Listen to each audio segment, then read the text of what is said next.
다들 평범한 학생인 줄 알았는데 사실은 마왕을 물리친 최강의 영웅이지만 자신의 힘을 숨기고 있는 인물이다. 인간과 마족의 격렬한 전쟁은 위대한 영웅 블레이드가 마왕과 싸운 후에 끝났습니다. 마왕은 영웅이 실패하면 인류 전체가 멸망할 것이라고 주장했다.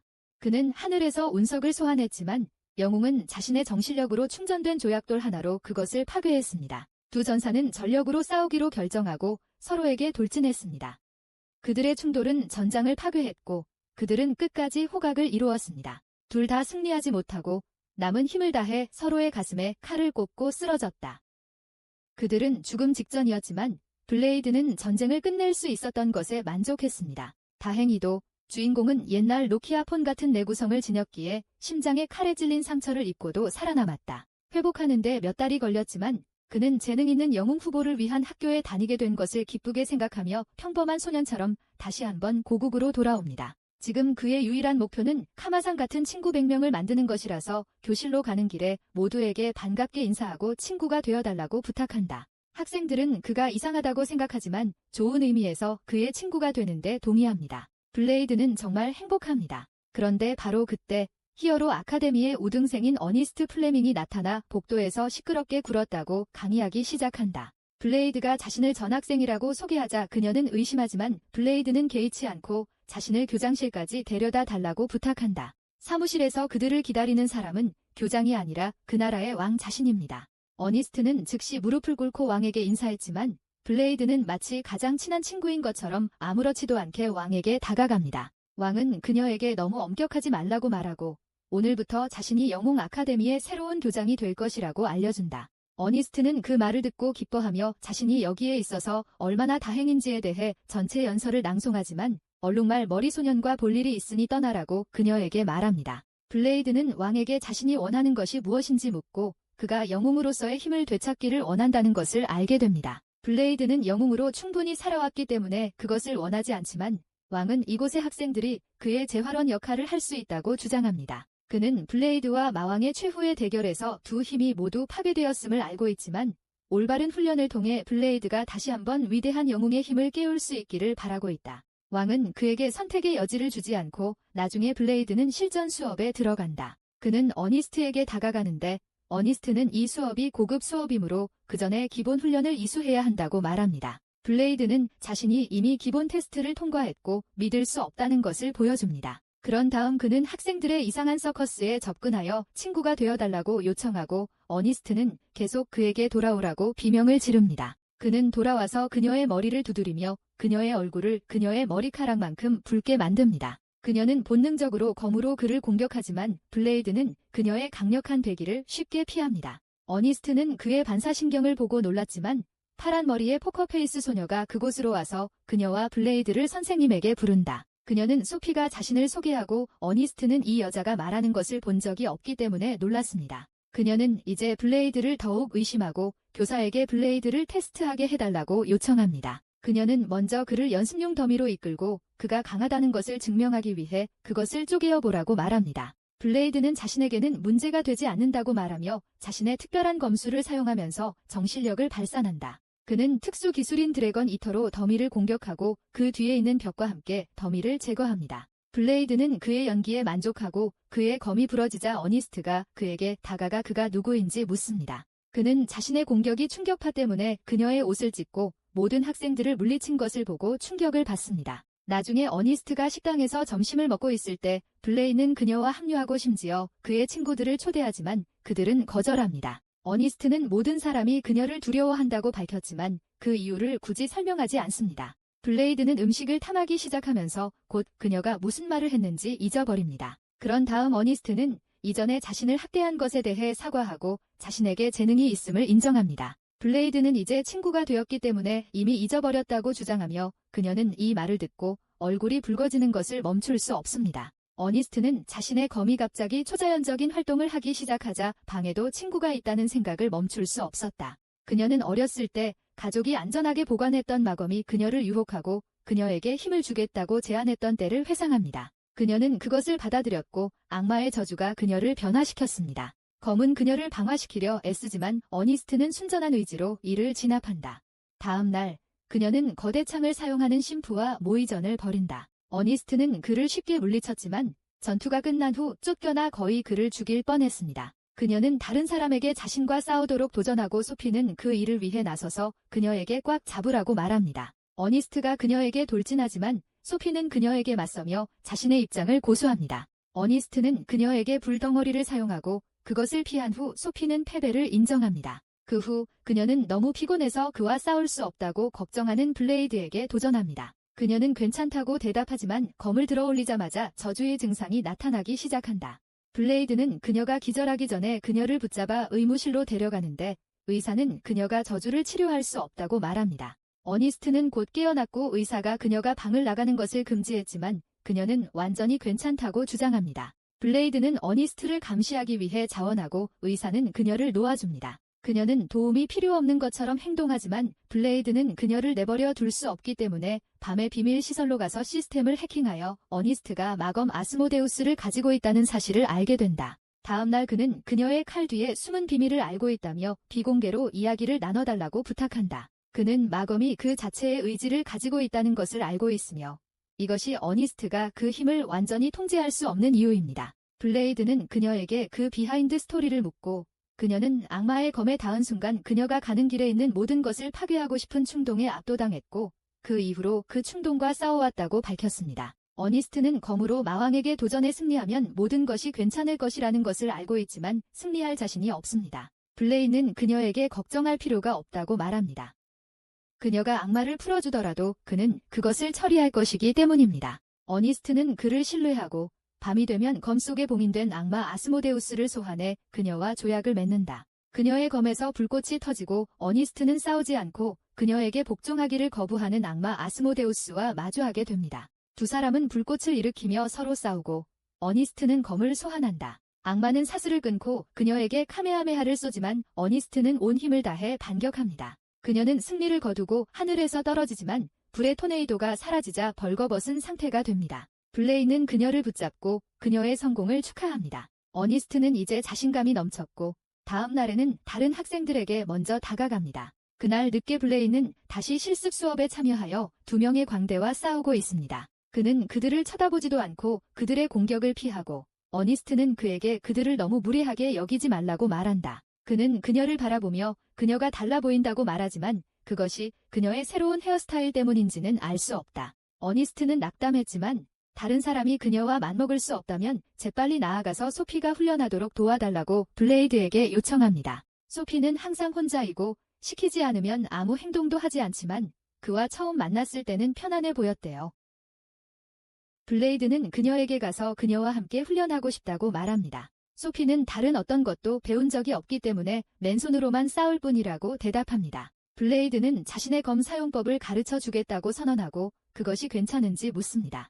그는 단지 친구를 돕고 싶다고 대답했고 소피는 그에게 미소를 지으려고 고개를 비틀었습니다. 그는 그녀에게 그녀의 영적인 힘을 칼날에 전달하도록 가르칩니다. 소피는 학습 속도가 빨라 저녁에는 기본 사항을 익혔습니다. 그녀는 자신의 발전에 만족하지만 블레이드에게 검을 던지고 그가 그것을 잡자 그녀는 그를 목을 졸라 땅에 고정시켜 그녀의 실제 실력을 보여줍니다. 나중에 블레이드는 왕에게 가서 외로운 영웅이 친구를 사귀게 된 것을 기뻐합니다. 그는 블레이드가 소피와 친구가 되었다는 사실을 알게 되고 그녀가 지하사회에 의해 역사상 모든 영웅들을 능가하는 인공 영웅으로 성장했음을 드러낸다. 킹은 원본 소피의 여러 클론이 만들어졌으며 그녀가 최신 프로토타입이라고 주장합니다. 블레이드는 이 말을 듣고 분노하지만 왕은 지하사회를 무너뜨리고 소피를 풀어주었지만 그녀의 정신을 자유롭게 해주지 못했다며 그를 진정시킨다. 블레이드는 친구가 평범한 삶을 살지 못했다는 사실이 안타까워서 그녀가 평범한 사람처럼 살 수 있도록 도와주겠다고 다짐하지만 평범한 것이 무엇인지조차 모른다. 평범한 10대들이 무엇을 하는지에 대한 답을 찾기 위해 그는 다른 사람들을 찾아가서 평범한 10대들이 친구들과 데이트를 한다는 결론을 내립니다. 그는 어니스트에게 사람들이 데이트할 때 무엇을 하는지 묻고 그녀는 그가 자신에게 데이트 신청을 한다고 생각하여 얼굴이 붉어집니다. 그러나 블레이드는 그 답을 듣자마자 서둘러 소녀의 탈의실로 달려가 소피에게 데이트 초대를 하고 그녀는 명령은 아니더라도 흔쾌히 승낙한다. 다음 날 어니스트와 다른 두 소녀는 데이트 중에 블레이드와 소피를 감시합니다. 어니스트는 두 사람이 팔짱을 끼고 걷고 아이스크림을 먹고 나루토 달리기를 하고 아케이드를 파괴하고 더 일반적인 데이트 활동을 함께 하는 것을 보고 질투합니다. 밤에 그들은 분수 앞에 앉아 있고 소피는 블레이드에게 왜 자신을 위해 그토록 많은 일을 해주고 있는지 묻습니다. 그는 그들이 친구이기 때문이라고 대답하고 소피는 그가 그녀의 친구이기 때문에 그가 비밀을 알기를 원합니다. 그녀는 자신이 인공적인 위대한 영웅의 힘을 받은 실험 대상임을 밝힙니다. 블레이드는 혼란스러워하고 소피는 에너지를 방출하여 근처에 서 있는 난간을 모두 흔들리게 만듭니다. 난간이 그녀 주위를 조여 그녀를 들어올립니다. 그녀는 위대한 영웅의 힘이 물리 법칙을 바꿀 수 있지만 아직 완전히 통제할 수는 없다고 설명합니다. 그런 다음 그녀는 땅에 떨어지고 거대한 분화구를 만들고 블레이드에게 중력을 조작하여 체중을 수천 배 늘릴 수 있다고 말합니다. 그는 일어나서 그녀와 이야기를 나누고 소피는 그녀가 시간을 멈출 수도 있다는 것을 그에게 보여줍니다. 그녀는 한 번에 10초 동안만 자신의 힘을 사용할 수 있기 때문에 그렇게 하고 나면 지쳐버립니다. 그녀의 이야기를 들은 블레이드 역시 자신의 정체를 숨길 수 없었고 자신이 예전에는 위대한 영웅이었지만 지금은 힘을 잃었다고 말한다. 그는 소피에게 그녀가 실험당하는 것에 대한 책임이 있다고 말합니다. 블레이드는 자신의 힘이 저주와 같아서 정상적인 삶을 살 수 없다고 생각합니다. 3살 때부터 계속해서 몬스터와 싸워 죽고 많은 사람을 구하려고 노력했지만 그래도 몇 사람을 구하지 못해서 미워하는 사람이 많았습니다. 블레이드는 자신의 끔찍한 과거를 회상하며 울기 시작하고 소피는 그에게 달려가 자신을 자랑스러워해야 한다고 말한다. 그녀는 영웅이 구한 수많은 사람과 도시를 봤지만 그렇다고 블레이드의 기분이 나아지지는 않는다고 말하면서 그를 안아줍니다. 그러나 그녀가 인공 영웅이 되어 기쁘고 그와 같이 되고 싶다고 말하자 블레이드는 갑자기 그의 트라우마를 극복한다. 그와 소피는 서로의 비밀을 지키겠다고 서로 약속합니다. 다음날 블레이드가 어니스트 및 소피와 함께 점심을 먹을 때 그의 다른 친구들도 그들과 합류합니다. 그들은 지금 교복을 입지 않습니다.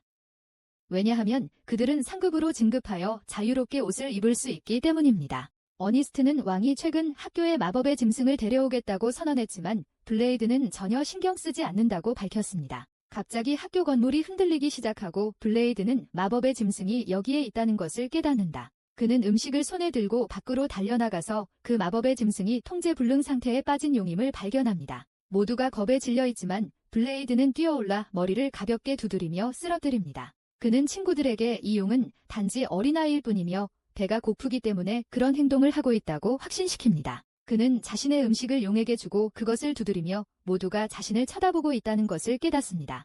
블레이드는 사람들이 단 한 번의 공격으로 드래곤을 물리치는 것이 정상이 아니라는 것을 알게 되고 모두가 그에게서 거리를 두기 시작한다. 바로 그때 드래곤 베이비가 빛을 내기 시작하고 로리로 변합니다. 용소녀는 블레이드에게 뛰어들어 그에게 매달리며 그를 아빠라고 부른다. 블레이드는 아직 그녀가 용이라는 사실을 깨닫지 못했고 친구들에게 용이 어디로 갔는지 물어보면서 조용히 있으라고 말한다. 소피와 어니스트가 용이 소강 상태에 빠졌다고 말하자 그는 충격을 받았습니다.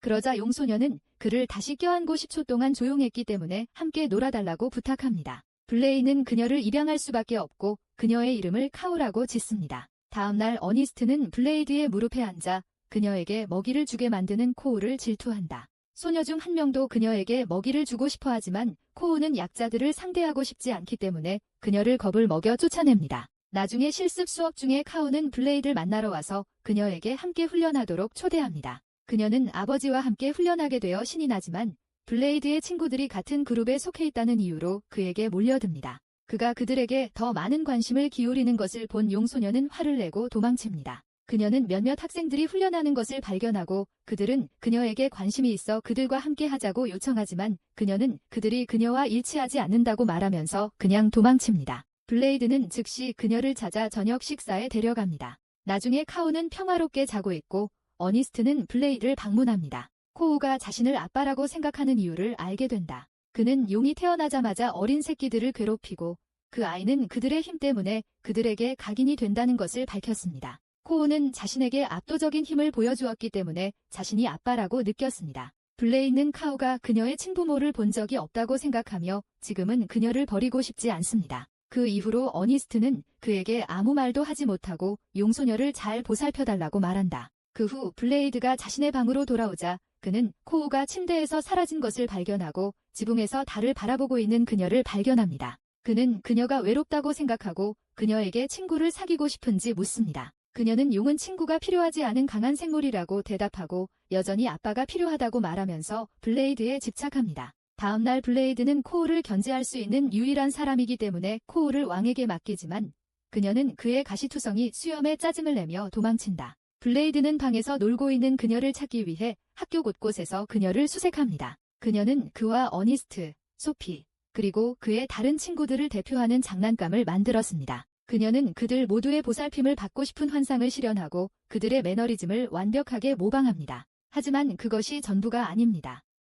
왜냐하면 그녀는 자신이 본 학생들의 이름을 모두 외웠고 블레이드는 그중 대부분을 알지 못하기 때문입니다. 그는 그녀가 모든 사람과 친구가 되고 싶어 한다는 것을 깨닫고 자신이 그것을 더 일찍 알아차리지 못했다는 사실에 화가 납니다. 그는 방에서 나갔고 어니스트는 그가 몹시 우울해 보이는 것을 발견했습니다. 블레이드가 벽에 머리를 세게 부딪히기 시작하자 어니스트가 그를 막는다. 그녀는 그에게 무엇이 그를 괴롭히는지 묻고 카오는 친구가 필요하지만 그들이 그녀를 물리치지 않는 한 누구도 그녀와 동등하게 받아들일 수 없다고 밝힙니다. 그는 그녀를 도울 수 없다고 생각하지만 어니스트는 그에게 너무 우울해하지 말고 친구들에게 도움을 요청하라고 말합니다. 다음날 블레이드와 어니스트는 연습장으로 가서 모두에게 코우와 싸워 그녀를 물리쳐달라고 요청합니다. 학생들은 그것이 불가능하다고 생각하지만 둘 다 무릎을 꿇고 간청합니다. 소피와 블레이드의 나머지 친구들도 코우를 걱정하기 때문에 같은 요청을 하기 위해 그곳에 온다. 나머지 학생들은 선택의 여지가 없으며 용소녀와 싸우기로 동의합니다. 나중에 모든 학생들이 모여 그녀의 용 형태의 코우와 싸우고 왕도쇼를 즐기기 위해 그곳에 도착합니다. 그의 조수는 용이 집단에게 패배하면 인간을 인정할 것인지 묻고 인간은 용보다 약하기 때문에 무리를 지어 무리를 짓는 것은 전혀 나쁘지 않기 때문에 괜찮을 것이라고 믿습니다. 그 후 어니스트는 검을 뽑아 학생들에게 용과 싸울 준비를 하라고 명령합니다. 대부분의 학생들은 코우가 공격하자 그냥 도망치지만 어니스트가 책임을 맡아 용을 공격하고 다른 학생들에게 대형을 유지하라고 소리칩니다. 그녀의 명령에 따라 그들은 양쪽에서 카오의 측면을 공격하고 그녀에게 폭발성 화살을 발사합니다. 그러나 그들의 공격은 너무 약해서 용에게 심각한 피해를 입히지 못하고 용은 단지 꼬리로 그들을 휩쓸어버립니다. 코우가 경기장 한쪽 구석에서 신음소리를 내고 있는 동안 힐러들은 다른 구석에서 부상자들이 다시 싸울 수 있도록 최선을 다하고 있습니다. 블레이드가 발코니에서 싸움을 지켜보는 동안 왕은 그에게 다가와 학생들이 실패할 것이라고 말했습니다. 바로 그때 코우가 불을 뿜고 그녀가 산만한 것을 보고 소피와 어니스트는 그녀에게 콤보 공격을 시작합니다. 그들은 약간의 피해를 주지만 드래곤 소녀를 억제하는 것만으로는 충분하지 않습니다. 그러나 그것은 그들의 계획도 아니었습니다. 코우는 공격에서 회복하던 중 갑자기 발밑에 땅이 무너지는 것을 느끼고 구덩이에 빠진다. 왕은 부정행위처럼 보인다고 말하지만 블레이드는 그들이 미리 함정을 설치하지 않았고 다른 사람들이 싸우는 동안 창 사용자 레너가 구멍을 파서 그렇지 않다고 밝힙니다. 그럼에도 불구하고 블레이드는 실제 전투가 이제부터 시작된다는 것을 알고 있습니다. 모든 학생들은 움직이지 않는 코우에게 돌진하지만 그녀는 불의 숨결로 그들을 멀리합니다. 어니스트는 마검을 사용하지만 그 안의 마검 아스모데우스는 반복적인 사용으로 가스가 부족해지고 있다. 그녀는 그의 안녕에 신경 쓰지 않고 카오에게 강력한 공격을 시작하고 레너드는 드릴랜스로 그녀를 공격합니다. 그의 공격은 용의 두꺼운 비늘을 뚫지 못하고 상황을 벗어나려고 도주한다. 어니스트가 뛰어올라 그녀를 위해서 공격하여 다시 땅으로 보낸 다음 소피는 중력 조작을 사용하여 주먹을 수천 배 더 무겁게 만들어 용의 배에 파괴적인 펀치를 날립니다. 블레이드는 이것이 기회라고 생각하고 어니스트에게 싸움을 끝내라고 말합니다. 그녀의 검에 있는 악마가 그녀에게 멈춰달라고 간청하지만 그녀는 그것에서 힘을 끌어내어 거대한 불덩어리를 만듭니다. 나머지 학생들은 영적인 에너지를 전달하여 어니스트에게 보내어 그녀를 과급하게 만듭니다. 그녀는 불덩어리의 크기를 더욱 키워서 자신이 망했다는 것을 깨닫는 카오에게 보냅니다. 불덩어리가 그녀를 때린 후 폭발하고 잠시 후 카오는 인간의 모습으로 돌아왔습니다. 졌다고 울부짖고 자신이 약해서 아빠에게 버림받을 것 같은 기분이 든다.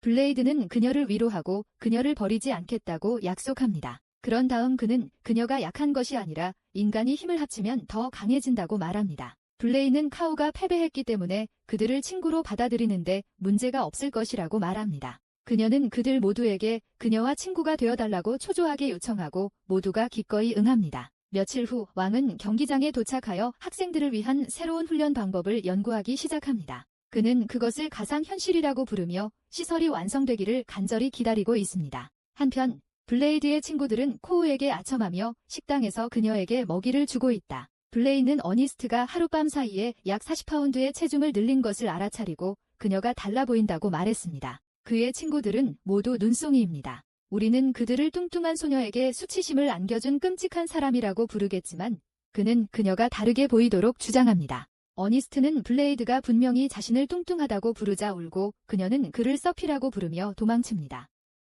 다른 소녀들은 그에게 그가 뻔뻔하다고 말하고 이것이 어니스트와의 관계가 끝날 수도 있다고 말합니다. 그는 어니스트가 자신의 방에 가둔 지 사흘이 지날 때까지 그 말이 무슨 뜻인지 이해하지 못했습니다. 그는 그녀가 더 이상 친구가 되지 않을 수도 있다는 사실을 깨닫고 당황하여 서둘러 그녀에게 사과합니다. 그러나 소녀들은 그가 자신이 무엇을 잘못했는지조차 모르고 있다는 사실을 알고 그것이 어니스트를 더욱 화나게 만들 것이므로 그와 합류하기로 결정합니다. 그들은 어니스트의 방에 도착했지만 그녀가 문을 열지 않자 그들은 침입합니다. 날은 어두웠고 그녀는 구석에 웅크리고 앉아 이상한 흐느끼는 소리를 냈다. 모두가 그녀를 걱정하고 있는 가운데 군은 맛있는 냄새를 맡고 어니스트를 향해 달려간다. 블레이드는 불을 켜서 어니스트가 더 뚱뚱해지고 내일이 없는 것처럼 과자를 먹고 있는 것을 발견합니다. 그녀는 구와의 싸움 이후로 항상 배가 고프기 시작했고 디저트를 먹는 것을 통제할 수 없었다고 밝히며 울었습니다. 블레이드는 이에 개의치 않고 그녀에게 더 이상 그와 친구가 아니냐고 묻자 그녀는 사실이 아니라고 대답한다.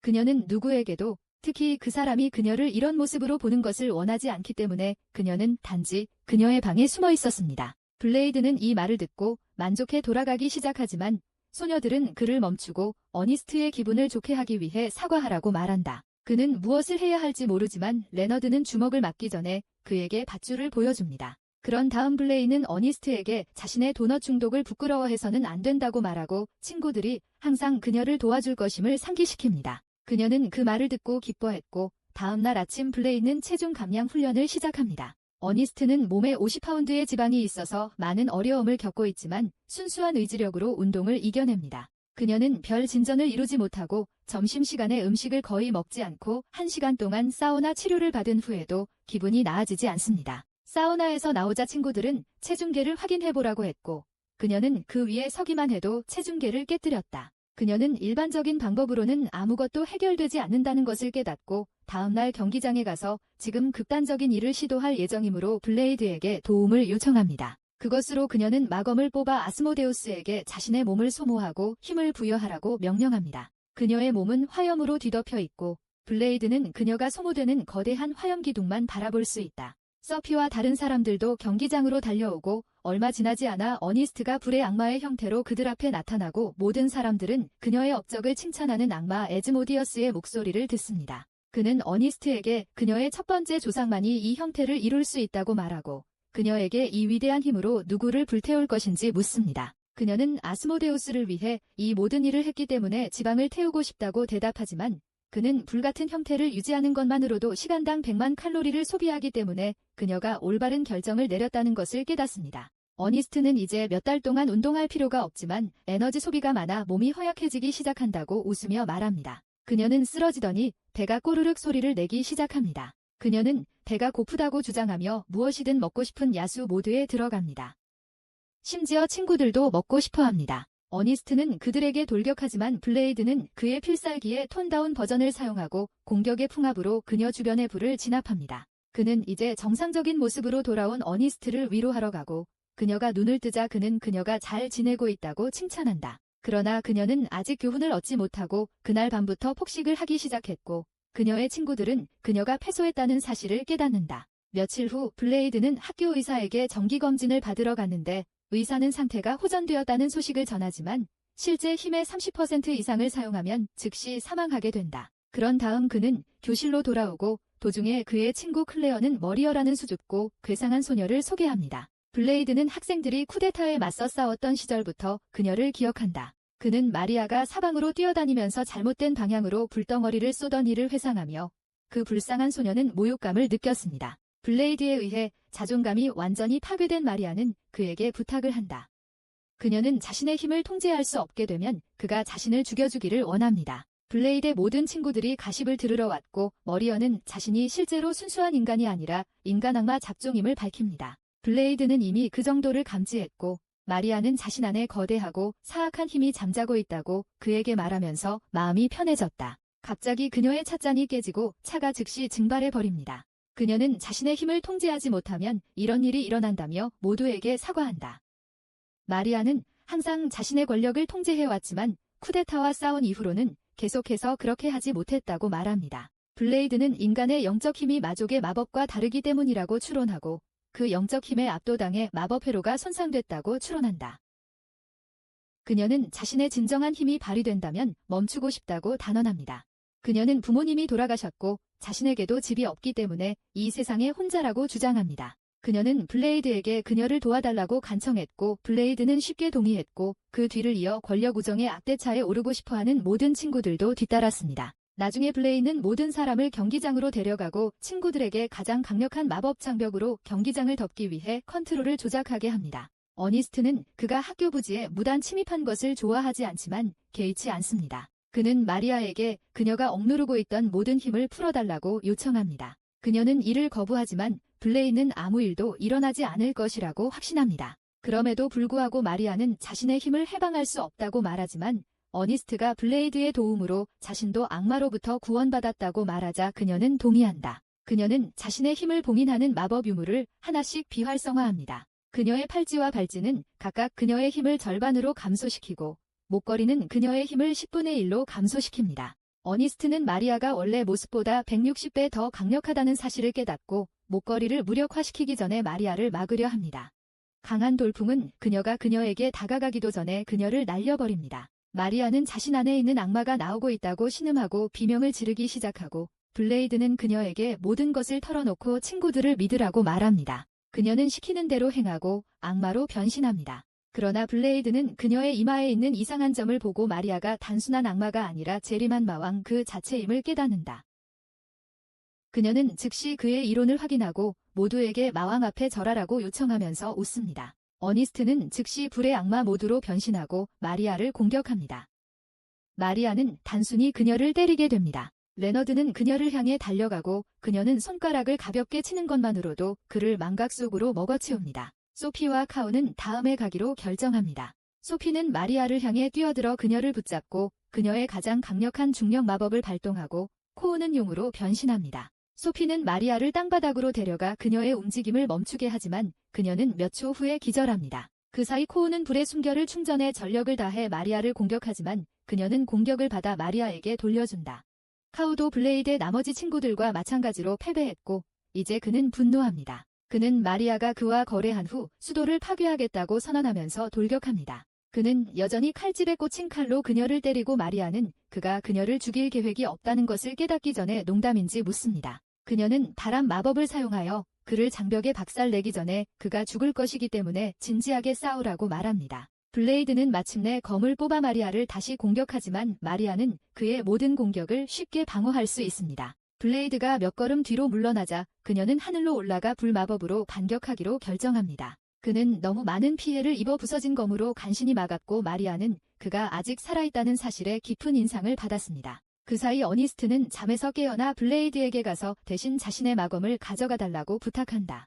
블레이드가 검을 집어들고 악마 아스모데우스는 이렇게 하는 것이 그의 원칙에 어긋나지만 주인의 명령 때문에 그를 섬길 것이라고 말합니다. 마리아는 그가 좋은 검을 쥐고 있다고 말하며 이제 싸움이 더 재미있을 것이라고 기대하지만 블레이드는 한 번의 공격으로 싸움을 끝내겠다고 대답합니다. 그는 영적인 힘을 모아서 검을 충전합니다. 아스모데우스는 이 정도의 힘을 감당하지 못해 초조해하지만 블레이드는 그에게 모든 일에 대해 징징대지 말라고 말한다. 그는 악마의 불꽃과 자신의 힘을 결합하여 마리아에게 강력한 불배기를 날립니다. 이것만으로는 마왕을 쓰러뜨리기엔 부족하다며 방패로 막지만 갑자기 방패가 깨지기 시작한다.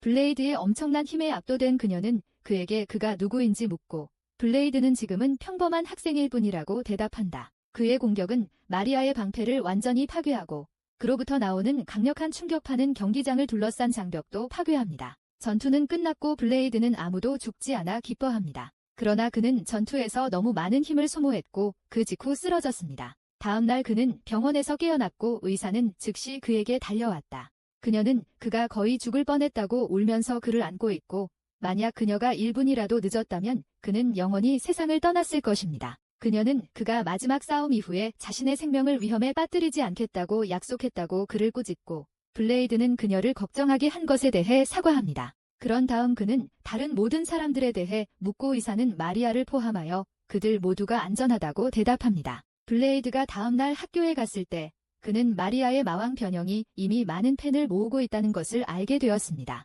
그는 그녀에게 반갑게 인사하며 모든 사람 앞에서 자신을 위대한 영웅이라 부를 뻔했지만 그녀가 자신의 비밀을 밝히는 것을 막는다. 그녀는 이 사실을 이용해 그를 계속 협박할 계획이고 블레이드는 그렇게 하지 말라고 그녀에게 간청합니다. 그녀는 자신이 다른 사람이기 때문에 마리아에게 전화하지 말라고 요청하며 대답합니다. 그는 그녀의 이름을 묻고 그녀는 이름이 없다고 대답합니다. 그녀는 떠나고 그녀가 학생들과 매우 친근한 것을 보고 블레이드는 친구들과 함께 왕과 맞서게 됩니다. 왕은 항상 마리아의 정체를 알고 있었고 그녀가 이 학교에 등록하는 것을 허락했다고 대답합니다. 그는 마리아의 엄마가 세상을 떠난 인간이고 아빠가 마왕이었다는 사실을 밝히는데 현재 상태는 알 수 없다. 블레이드는 자신의 대적인 마왕을 기억하면서 끔찍한 회상을 하게 됩니다. 나중에 그들은 마리아의 마왕 성격이 꽤 인기를 얻었고 마오라는 별명을 얻었음을 알게 됩니다.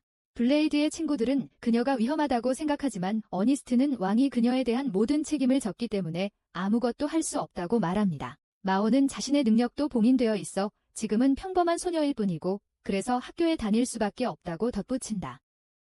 그녀는 어니스트와 다른 여자들과 친해지는 것을 마다하지 않으며 평범한 소녀로 살아가는 것이 흥미로울 것 같다고 말합니다. 쿠데타는 여전히 그녀를 두려워하며 아빠 뒤에 숨고 마오는 블레이드에게 그가 원할 때마다 그와 재대결할 준비가 되어 있다고 말한다. 그런 다음 그녀는 걸그룹과 함께 떠나고 클레어는 머리어와 마오가 브루스 배너와 헐과 같은 서로 다른 성격인지 궁금해합니다. 그녀는 마오쩌둥이 나온 이후 마리아가 왜 모습을 드러내지 않았는지 궁금해하고 친구를 걱정한다. 밤에 블레이는 쿨 침대에 눕힌 후 창문이 열리는 소리를 듣고 밖에 있는 마오를 발견합니다. 그는 그녀에게 여기서 무엇을 하는지 묻고 그녀는 그와 데이트하고 싶다고 대답합니다. 그는 그럴 기분이 아니었지만 어쨌든 마오가 그를 데리러 달을 보여주었다. 그녀는 마리아가 항상 땅만 바라보았기 때문에 달의 아름다움을 진정으로 존경한 적이 없으며 이를 다르게 하고 싶어 한다고 주장합니다. 블레이드는 마오에게 자신의 나이를 묻고 그녀는 5년 전에 깨달음을 얻었지만 그럼에도 불구하고 마오가 자신을 어린아이처럼 대하는 것을 원하지 않는다고 대답합니다.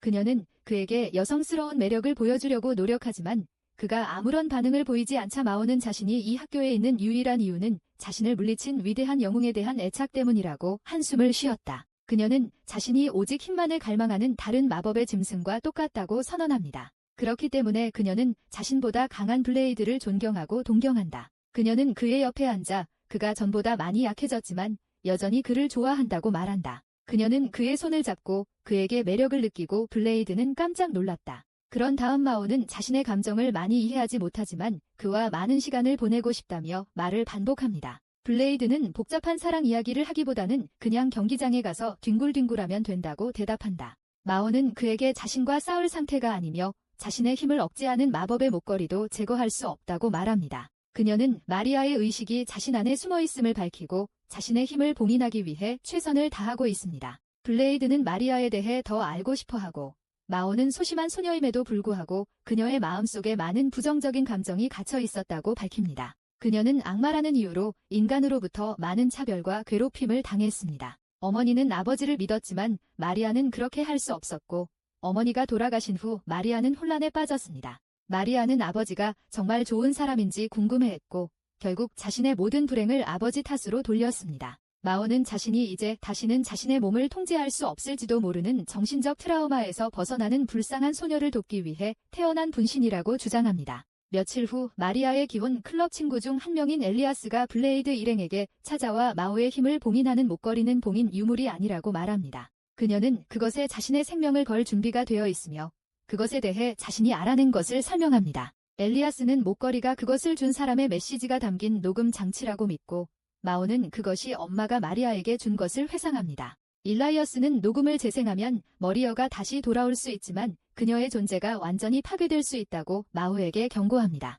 그녀는 그 아이디어에 흥미를 느끼고 위험에도 불구하고 녹음을 재생하도록 허락합니다. 엘리아스가 펜던트를 활성화하자 클레어는 마리아의 두 인격 중 하나만 살아남을 수 있다는 사실이 안타깝다고 말하지만 마오는 이에 개의치 않는다. 목걸이 활성화가 완료되고 마오가 목걸이를 엽니다. 아내에게 마지막 메시지를 전하는 마왕의 홀로그램을 투사합니다.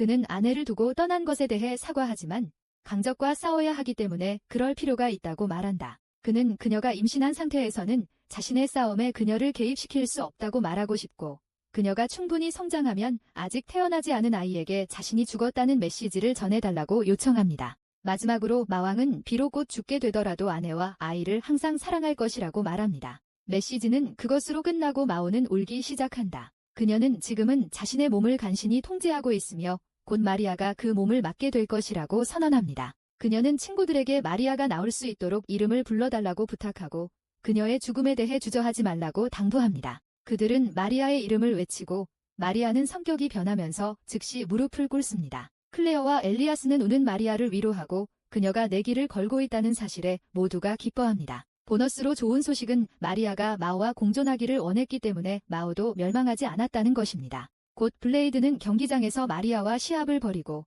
그녀가 안경을 벗고 머리를 풀자마자 그녀는 마오로 변신한다. 그들은 싸우고 블레이드는 결국 그녀의 위에 올라 모든 친구들이 두 사람을 응원합니다.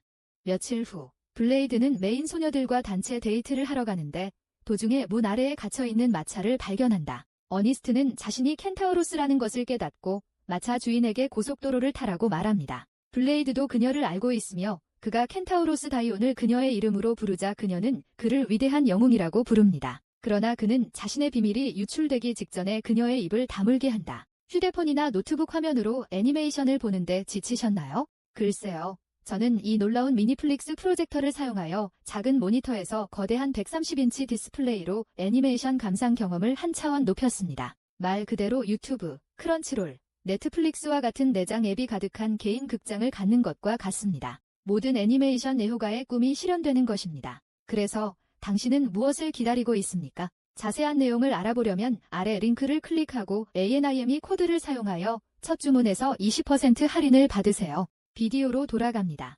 그 후 데이언은 자신을 블레이드의 친구 중 한 명으로 소개하고 소녀들은 그녀에게 화물 운송에 도움이 필요한지 묻습니다. 그녀는 기꺼이 그들의 도움을 받아들이고 그녀가 직접 왕에게 화물을 배달하고 있었던 것으로 밝혀졌습니다. 왕은 자신이 요청한 물건을 가져온 다이온에게 감사를 표하고 그녀에게 다음 임무인 영웅 아카데미의 교사가 되는 임무를 맡깁니다. 어니스트는 너무 갑작스럽다고 생각하지만 왕은 그녀에게 다이온의 능력과 자격에 대해 블레이드에게 확인해달라고 부탁한다. 그것으로 그는 모든 사람을 해고하고 블레이드는 데이언이 언젠가 우연히 자신의 비밀을 밝힐 것이라고 두려워합니다. 교사로서의 첫날, 그녀는 학생들에게 자신의 능력을 자랑하는 것부터 시작하기로 결정합니다. 그녀 앞에는 거대한 마법의 철 큐브가 있고 그녀는 창으로 그것들을 향해 돌진합니다. 데이언의 공격은 금속 큐브를 뚫고 그녀가 통과할 수 있을 만큼 큰 구멍을 만들고 남은 금속이 녹으면서 학생들은 원피스에서 머린포워드 전쟁을 회상합니다. 수십 개의 블록을 용암으로 만든 다이온은 만족하며 지금부터 수업을 시작하자고 말한다. 그녀는 처음에 자신을 악마의 창다이온, 데이언이라고 소개하고 어니스트는 자신이 기병대 장군임을 깨닫는다. 그 말을 듣고 모두가 충격을 받고 다이온은 자신은 대영웅에 비하면 별것이 아니다며 목을 가다듬는다. 어니스트는 점들을 연결하기 시작하고 다이온과 블레이드, 그리고 자신이 비밀로 하고 있는 그레이트 히어로 사이에 어떤 관계가 있다고 생각합니다. 클레어와 다른 소녀들도 이를 깨닫고 다이온에게 사우나실에 콩을 흘리게 하려고 한다. 그들은 마사지와 바디워시로 그녀에게 버터를 발라줍니다. 그러나 그녀가 부서지기 직전에 블레이드는 소녀의 방으로 바지선을 쳐들어갑니다. 어니스트가 그곳에서 그를 보고 당황하는 동안 황갈색 소녀 중 한 명은 그의 정신 연령이 고작 5살이라고 생각하고 자신이 수건 아래에 챙기고 있는 것을 그에게 보여주었고 그녀의 예상대로 그는 당황하지도 않았습니다. 다이온은 갑자기 블레이드가 그를 만났을 때 실제로 5살이었다고 말했고 그가 그녀의 입을 다물기 전에 마오가 그의 뒤에서 나타나 방해하는 것을 막는다. 그들은 수영장에 들어가고 다이온은 이야기를 시작합니다. 그녀는 블레이드를 처음 만났을 때 그는 마치 야생 너구리가 그녀를 말이라고 생각하고 잡아먹으려는 것 같았다고 말했습니다. 그녀는 여전히 엉덩이에 자전거 자국을 갖고 있으며 이를 소녀들에게 보여줍니다. 그런 다음 다이온은 자신이 수년 동안 훈련을 받고 마침내 위대한 영웅의 일행에 합류했으며 심지어 그가 그녀를 타고 전장에 나가게 했다고 말하면서 이야기를 계속합니다. 그녀는 마왕과의 마지막 전투의 용사가 자신을 합류시키는 것을 허락하지 않았다고 말하면서 화가 난다. 그녀는 그것을 자신이 충분히 강하지 않다는 신호로 받아들이고 그 이후로 더 강해지기 위해 훈련해 왔습니다. 며칠 후 블레이더 어니스트가 시장에서 돌아오자 그녀는 그에게 데이언과의 관계에 대해 더 많이 묻습니다. 그는 거대한 새가 도시 위로 날아갈 때 무슨 말을 해야 할지 궁금해합니다. 어니스트는 자신들이 사는 도시 위에 대륙에 신성한 새가 있는 것을 보고 충격을 받고 그것이 여기서 무엇을 하고 있는지 궁금해합니다. 블레이드는 신성한 새가 그들을 공격하지 않을 것이기 때문에 그것은 큰 문제가 아니지만 더 이상 틀릴 수 없다고 말합니다. 새는 움직이는 마차를 발견하자마자 그 위로 달려듭니다. 모두가 당황하며 도망가고 어니스트는 검을 뽑아 거대한 새에 맞서 싸우려 한다. 블레이드는 그녀에게 진정하라고 말하고 새가 그녀를 위협으로 여기지 않도록 손을 공중에 올립니다. 그런 다음 새는 파트너가 기다리고 있는 하늘로 날아갑니다. 어니스트는 신성한 새들이 인간을 공격하는 것으로 알려져 있지 않기 때문에 무슨 일이 일어나고 있는지 궁금해하고 블레이드는 그들이 사람이 아닌 마차에 관심이 있는 것 같다고 지적합니다. 그는 이 일에 책임이 있는 사람을 알고 있다고 주장하며 얼마 전 디오네가 그에게 가져온 거대한 화물에 앉아있는 사람은 다름 아닌 왕 자신이었습니다. 어니스트는 곧 왕의 사무실로 달려가 자신이 그들에게 숨기고 있는 것이 무엇인지 알려달라고 요구합니다. 그녀는 그의 음흉한 계획 때문에 도시가 공격을 받은 것에 분노하고 설명을 요구합니다. 그는 그녀에게 왜 그를 비난하는지 묻고 블레이드는 왕에게 게임을 중단하고 디오네가 가져온 마차에 있던 것을 뱉어내라고 말합니다. 그는 그것이 신성한 새의 알일 뿐이라고 대답하고 블레이드는 어떻게 알을 훔칠 수 있는지 묻자 분노합니다. 국왕의 보좌관이 상황을 제대로 설명하라고 해서 처음부터 시작한다. 그는 신성한 새의 알이 부화하는 데에는 두 가지 조건이 있다고 말합니다. 첫째는 신목과 같은 높이로 유지하는 것이고 둘째는 부화할 때 지는 해의 빛을 쪼이는 것입니다.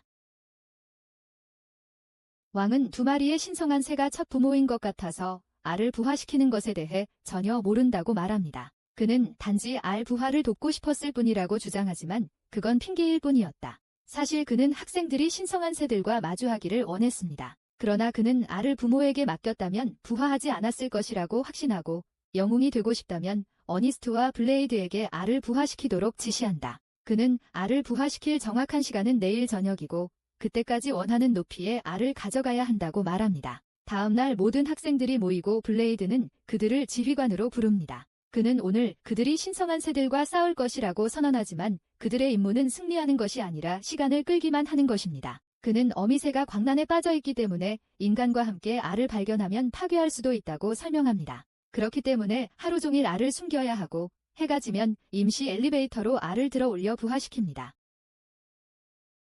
블레이드는 친구들에게 자신을 믿으라고 말하고 어니스트는 전투의 시작을 알린다. 학생들은 미친 새들이 마차를 집어 옆으로 던지고 있는 도시로 갑니다. 레너드는 일행을 떠나 새들을 공격하기 위해 도마뱀처럼 벽을 기어오르지만 공격할 기회를 놓치고 먼저 얼굴이 넘어진다. 황갈색 소녀 제시카는 그를 따라와 새 중 하나를 공격하고 그녀의 친구 중 한 명이 새의 반격으로부터 그녀를 보호하기 위해 온다. 그러나 별 소용이 없고 새들을 화나게 한 뒤 후퇴할 수밖에 없다. 블레이드는 바로 그때 나머지 학생들을 현장으로 데려왔고 그들은 새를 쇠줄로 묶고 건물에 부착합니다. 그러나 새는 날개 달린 날을 한 번도 건너뛴 적이 없으며 건물을 스스로 들고 날아갑니다. 두 번째 새는 여전히 활성화되어 있으며 푸는 불의 숨결로 공격하지만 피해를 주지 않습니다. 그녀가 쓰러진 후 블레이드는 마리아에게 돌아서서 마오를 내보내달라고 요청합니다. 그녀는 그렇게 하고 마오는 신성한 새에게 번개 공격을 사용하지만 그것 역시 충분하지 않습니다. 그 후 어니스트는 불꽃 악마로 변신해 새를 공격해 실질적인 피해를 입힌다. 단 한 번의 타격으로 기운이 빠졌지만 다행히 디저트 카페에 빠져 곧바로 칼로리를 보충해 다시 싸운다.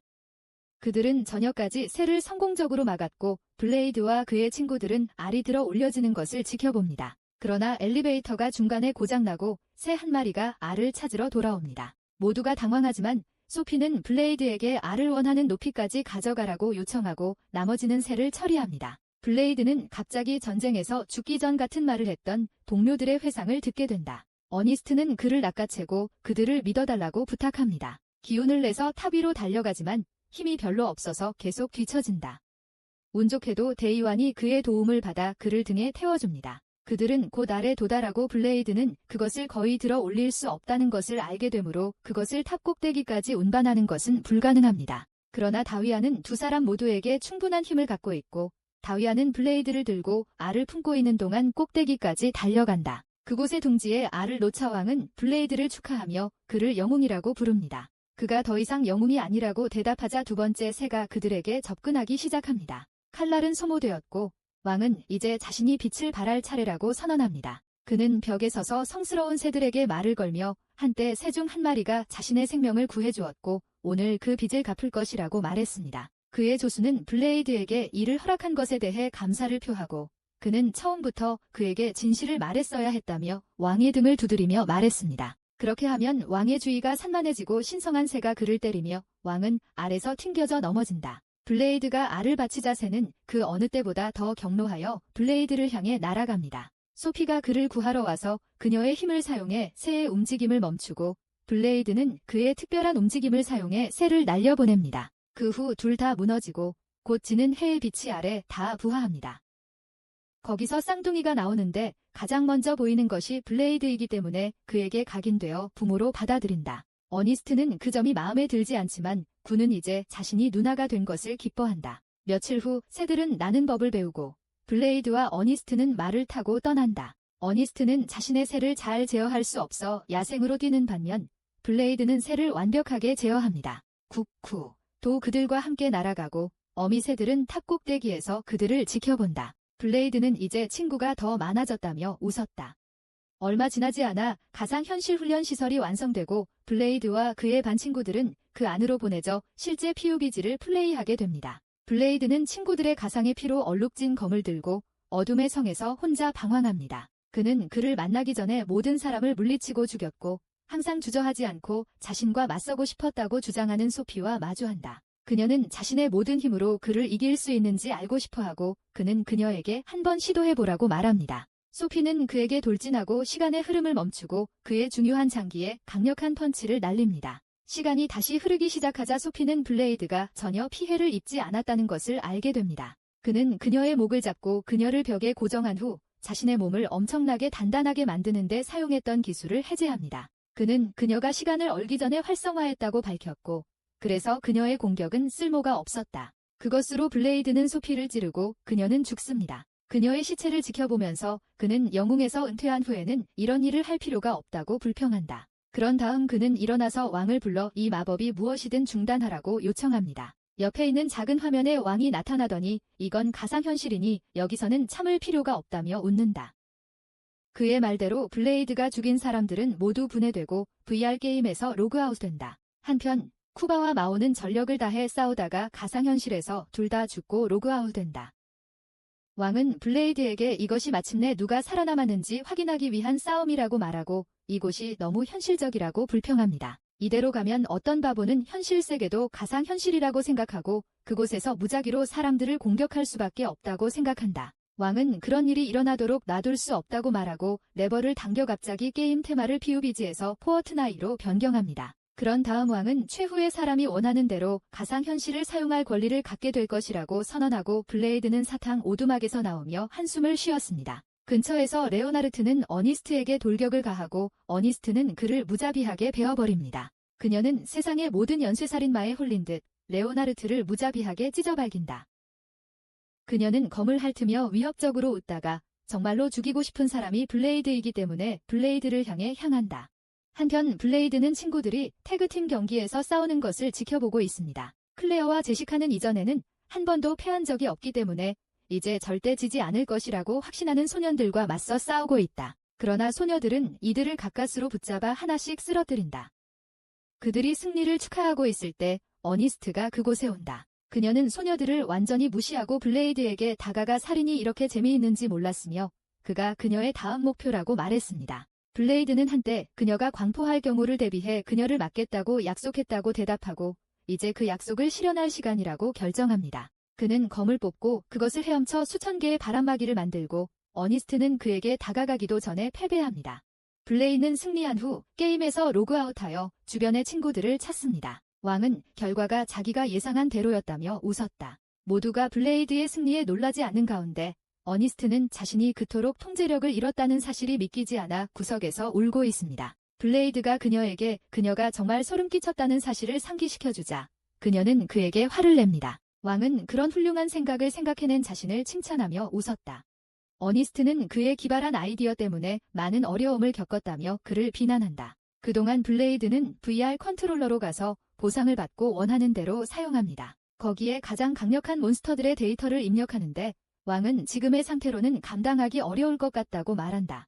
그러나 블레이드는 모든 친구들을 대신하여 복수를 위해 방금 만든 VR방에 왕을 연결합니다. 왕은 잠이 들었고 블레이드는 밤이 될 때까지 몇 번이나 죽어도 왕을 계속 부활시켜달라고 조수에게 요청합니다. 왕은 무서운 괴물들에게 둘러싸여 있다는 사실을 깨닫고 자신이 운명에 처해 있음을 깨닫습니다. 그날 늦게 블레이드와 그의 친구들은 점심을 먹고 두 소녀는 패배 때문에 너무 우울해 보입니다. 어니스트는 무슨 일이 일어났는지 알고 싶어하고 블레이드는 자신이 그 싸움을 실시간으로 목격했고 소녀들이 정말 좋아졌다고 그녀에게 말합니다. 소년들은 너무 안일하고 부주의했기 때문에 경비를 실망시켰습니다. 그의 말에 상처를 받은 그들은 식사도 하지 않고 식당을 떠나지만 블레이드는 그것이 자신들의 이익이라고 생각한다. 그들은 하루 종일 우울한 상태를 유지하고 밤에는 블레이드가 그들과 이야기를 나누러 갑니다. 그는 소녀들에게 한 번 지면 무슨 큰 일이냐고 묻고 그들은 누구에게든 패배를 받아들일 수 있지만 그들만은 받아들일 수 없다고 대답합니다. 그들은 제시카와 클레어를 짝사랑하고 있기 때문에 그들에게 지는 것은 용납할 수 없는 이유라고 밝혔다. 블레이드는 짝사랑이나 로맨틱한 사랑이라는 개념을 이해하지 못하고 소년들이 자세히 설명해줘도 헤매고 있다. 바로 그때 구시가 방으로 불쑥 들어와 여자들은 강한 알파 남성에게 끌리니까 그렇게 걱정하면 그냥 강해져야 한다고 말한다. 그들은 그녀가 옳다고 생각하고 어떻게 더 강해질 수 있는지 궁금해하고 쿠도 그에 대한 답을 가지고 있습니다. 그녀는 확실히 그들을 더 좋게 만들 블레이드 밑에서 훈련하도록 요청합니다. 한편 소녀들도 밤샘 파티를 하고 있고 클레어와 제시카는 여전히 두 소년을 걱정하고 있다. 한 번만 지고 왜 도망가는지 이해가 안 되고 클레어는 다음번에는 일부러 질 수도 있다고 제안한다.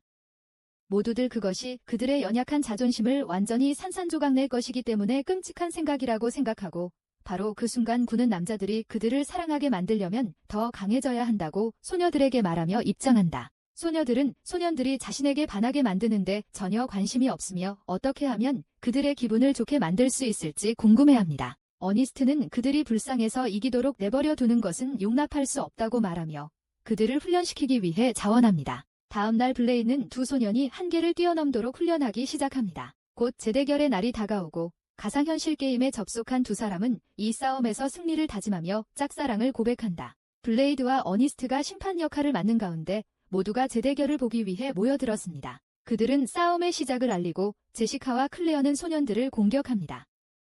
소년들은 그들의 공격을 반사하고 영적인 에너지를 사용하여 그들을 밀어냅니다. 어니스트는 블레이드에게 영적인 에너지를 사용하는 방법을 가르쳤는지 묻고 그는 단지 그들이 항상 무의식적으로 그것을 사용하고 있다는 것을 깨닫게 했다고 대답합니다. 소년 중 한 명은 바람 마법을 이용해 제시카를 밀어내고 두 번째 소년은 제시카를 마무리하려 하지만 제시카는 불 마법으로 그를 막는다. 블레이드는 어니스트에게 불 마법 사용법을 가르쳐줬는지 묻고 그녀는 모든 소녀들이 참여했다고 대답합니다. 클레어는 무거운 철퇴로 소년 중 한 명을 끝내고 제시카는 자신에게 반한 남자를 얼린 후 벼락으로 때립니다. 그 후 가볍게 두드리는 것만으로도 죽고 경기는 종료됩니다. 게임에서 로그아웃한 후 악수를 하고 소년들은 패배를 받아들입니다. 그들은 다음에 만날 때 더 강해질 것이라고 맹세합니다. 클레어와 제시카는 소녀들이 모두 함께 모여 격투 기술을 가르치고 소년들은 그것이 불공평하다고 불평한다고 밝혔습니다. 어니스트는 그 말을 듣고 화를 내며 자신들도 초인적인 블레이드에게 배웠다고 불평한다. 그녀는 승리 후 소녀들에게 고백하겠다는 계획을 듣고 더욱 분노하고 관계에서 더 강한 사람이 아니면 고백할 수 없는지 묻습니다. 어니스트는 자신이 무슨 말을 하는지 이해하지 못하는 블레이드를 훔쳐보더니 억울하다며 울기 시작한다.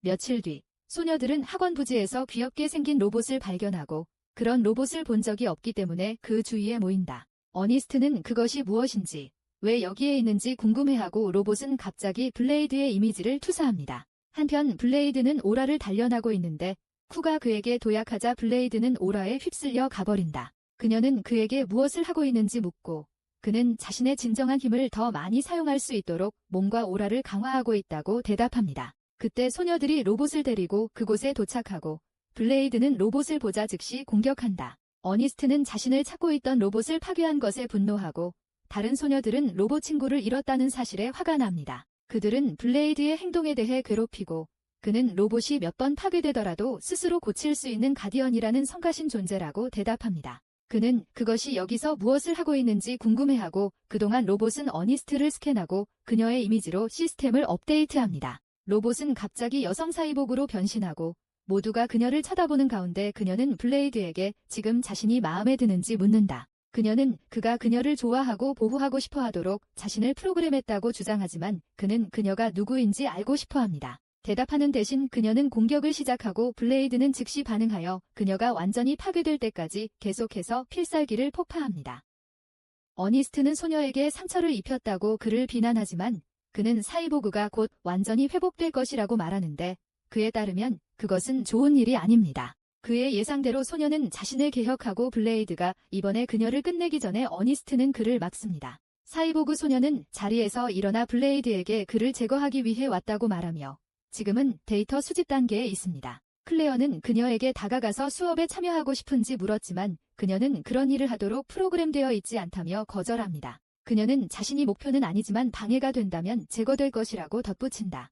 클레어는 위협을 개의치 않고 사이보그 소녀에게 항상 새로운 것을 배울 수 있다고 말합니다. 그녀는 가슴에 있는 코드 번호를 읽고 그 이름 때문에 아이오나라는 이름을 짓기로 결정합니다. 그런 다음 클레어는 아이오너에게 나머지 사람들과 함께 공부할 것을 제안하고 아이오너는 블레이드를 물리칠 전략을 세우는데 도움을 줄 수 있습니다. 그녀는 그녀의 제안을 받아들이고 악수를 합니다. 곧 블레이드 근절을 위한 회의가 시작되고 블레이드가 청중에 참석한다. 어니스트는 아이오나에게 왜 그를 죽이고 싶어 하는지 묻고 그녀는 그가 그녀의 집에 무단 침입하여 그녀의 몸을 계속해서 침해했기 때문이라고 대답합니다. 블레이드는 S급 성추행범으로 분류되지만 그는 귀중한 정보에 접근하기 위해 도서관을 지키고 있던 로봇과 싸웠을 뿐이라고 설명합니다. 어니스트는 그에게 자세히 설명해달라고 요청하고 그는 악마 아스모데우스에 대한 정보를 얻기 위해 도서관의 금지된 구역으로 갔다고 대답합니다. 어니스트는 그가 자신을 위해 그런 짓을 했다는 사실을 깨닫고 얼굴이 붉어지는 것을 멈출 수 없지만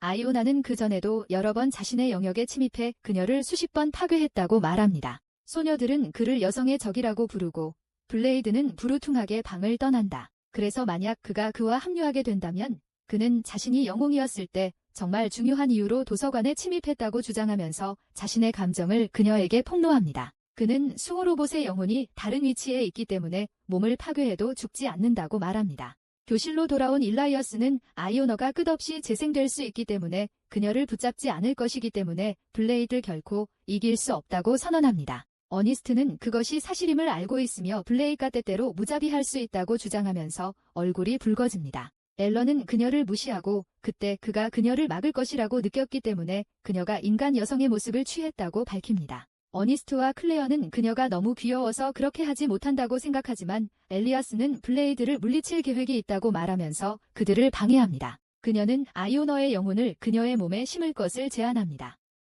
그러면 블레이드는 살인 의도로 그녀를 공격할 수 없게 됩니다. 다음 날 그들은 경기장에서 서로 대결합니다. 블레이드는 아이오나를 파괴할 준비가 되어 있지만 서버와의 연결이 물리적으로 끊어졌고 지금은 그녀의 영혼이 자신의 몸 안에 있기 때문에 몸이 파괴되면 복구할 수 없다고 말합니다.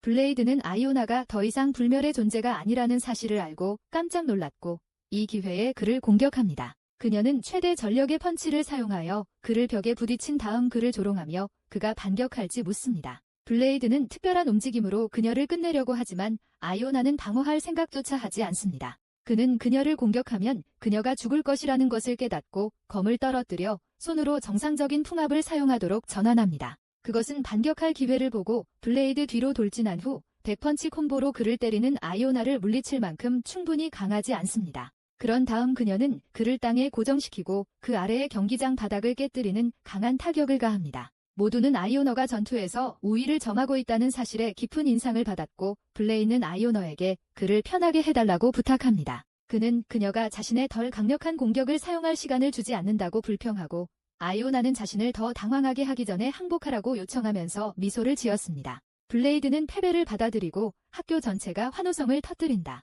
아이오너는 자신이 받는 관심을 즐기는 것 같고 지금은 더 많은 관심을 원합니다. 그 후 그들은 구내식당으로 가고 아이오나는 식사를 하기 위해 애쓴다. 그녀는 유기물을 에너지로 전환할 수는 있지만 먹고 싶지는 않다고 설명합니다.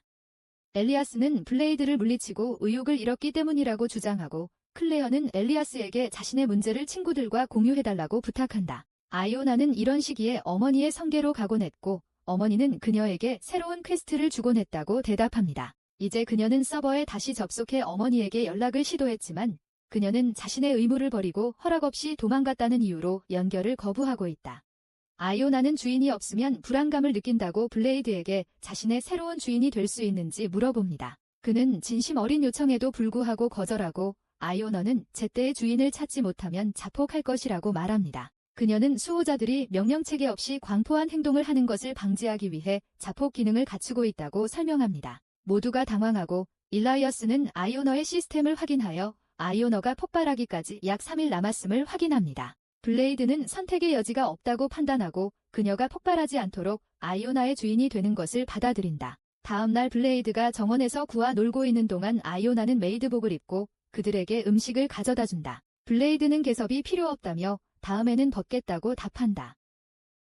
그는 그녀 때문에 자유를 잃은 것 같다고 말하는데 그때 갑자기 소피가 나타나 그의 말에 동의한다. 그녀는 불우퉁해졌고 블레이드는 그녀에게 마음을 말해달라고 요청합니다. 그녀는 그에게 그것이 명령인지 묻자 그는 그렇다고 대답합니다. 이로 인해 아반다는 주인의 명령도 받고 싶어 질투심을 느끼게 됩니다. 소피는 이제 더욱 화가 나서 아이오나가 쇼에 자신의 자리를 차지했다고 비난합니다. 그녀는 무표정한 얼굴, 항상 명령을 받아야 하는 필요성 등 자신의 특성을 훔치고 있다고 주장합니다. 두 소녀는 어느 쪽이 블레이드를 섬기기에 더 적합한지 알아보기 위해 논쟁을 벌이고 서로 경쟁에 도전합니다. 다음날 소피는 고양이 귀를 끼고 블레이드를 맞이하고 아이오나는 가짜 토끼 귀를 달고 블레이드를 감동시키려는 비슷한 계획을 세웁니다. 그는 그들 중 누구와도 상대하고 싶지 않았고 소녀들은 서로 쳐다보기 대회에서 대결하기로 결정했습니다. 그들은 나중에 서로에게 싸움에 도전하고 블레이드는 그들의 힘을 사용하기 전에 그들을 막습니다. 그들도 그들을 따라 목욕탕으로 들어가고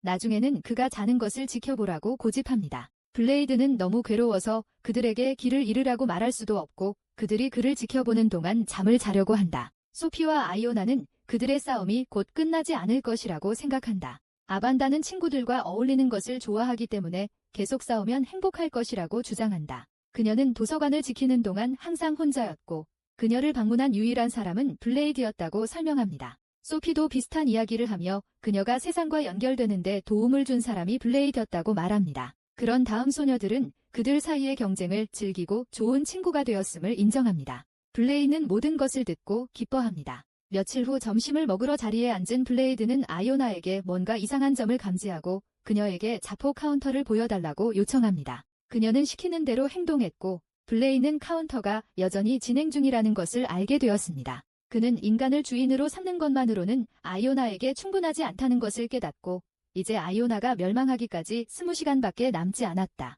그는 그녀에게 무엇을 하고 싶은지 묻고 아이오나는 가능한 한 오랫동안 모두와 함께 있고 싶다고 대답하고 그 후 그녀는 자멸을 위해 외딴 곳으로 갈 것이다. 모두가 모여 사이보그 소녀를 위한 송별회를 열고 소피는 그 파티를 마음껏 즐기라고 말한다. 그들은 그녀를 위해 쇼를 열었고 그녀는 그것을 정말 즐깁니다. 그러나 블레이드는 파티에서 실종되었고 어니스트는 어디에서도 그를 찾을 수 없습니다. 이제 곧 아이오나가 폭발할 시간은 단 1분밖에 남지 않았고 그녀는 이를 위해 경기장으로 향한다. 그녀는 친구들이 피해를 입지 않도록 자신 앞에 장벽을 쳐 놓았습니다. 그녀는 자신에게 친절하게 대해준 소피와 다른 모든 사람들에게 감사를 표합니다. 그녀는 친구들과 함께하기 전에는 인간을 전혀 이해하지 못했지만 자신도 인간이 된 것 같은 느낌을 받는다고 말합니다. 그녀는 모든 사람에게 작별 인사를 하고 카운터가 0에 가까워지자 울면서 자신을 잊지 말고 블레이드에게 안도를 전해달라고 부탁합니다. 카운터가 1에 도달한 다음 0에 도달하고 모두가 폭발에 대비하지만 아무 일도 일어나지 않습니다. 무슨 일인지 궁금해하는 가운데 강한 돌풍이 바닥을 뚫고 나오며 파티는 이미 끝난 것인지 궁금해하는 블레이드가 그 속에서 나온다. 어니스트는 그를 끌고 나가 어디로 갔는지 묻고 그는 시스템을 보러 갔다고 대답한다. 그는 어떤 힘으로 그녀를 설득할 수 있었고 그녀는 아이오너를 다시 서버에 받아들였다고 설명합니다. 그녀는 어머니와의 연결이 회복되었고 더 이상 폭발하지 않을 것이라고 즉시 확인합니다.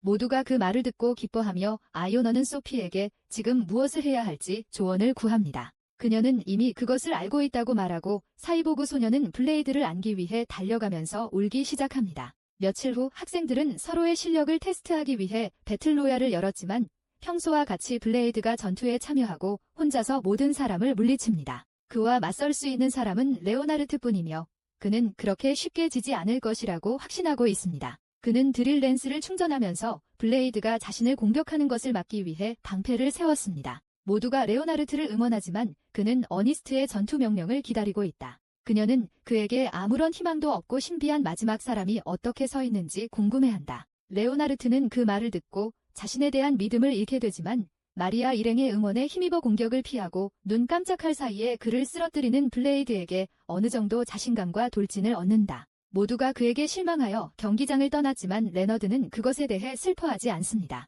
그러나 경기가 끝난 뒤 점심을 먹으러 달려가는 어니스트는 자신이 무너지는 것을 느낀다. 블레이드는 그에게 손을 내밀고 일어나자 자신에게 맞설 가능성이 없다고 슬프게 웃습니다. 마리아는 멀리서 그를 지켜보며 그의 상황이 괴로워 보인다. 밤에 레너드는 블레이드를 이길 수 없다고 생각하지만 여전히 어니스트의 마음을 얻기 위해 그렇게 하기를 원하므로 즉시 다음 전투를 위해 창을 수리하기 시작합니다. 다음 날 그가 공원에서 쉬고 있을 때 마리아가 그에게 다가와 그가 패배한 후에도 언제까지 바보처럼 웃을 것인지 묻습니다. 그는 그녀가 이해하지 못할 것이라고 대답하고 그녀는 항상 블레이드 뒤에 있는 것이 답답하다고 말하며 언젠가는 자신의 능력 때문에 그의 곁에 서고 싶다고 말한다. 레너드는 그녀에게 블레이드를 좋아하는지 묻지만 머리어는 단지 그를 라이벌로 이야기하고 있었다고 초조하게 대답합니다. 그는 그녀의 대답을 듣고 기분이 좋아졌고 이제는 자신에 대해 좀 더 자신감이 생겼다고 말했습니다. 마리아는 자신의 사적인 문제에 개입한 것에 대해 사과하지만 레오나르트가 패배로 인해 자신을 실망시키는 것이 마음에 들지 않는다고 주장합니다. 그는 그녀에게 감사하고 어니스트의 관심을 끌기 위해 블레이드를 물리칠 것을 맹세합니다. 바로 그때 일라이어스 베스가 갑자기 나타나서 레너드와 머리어에게 그들이 원하는 만큼 희망을 가질 수는 있지만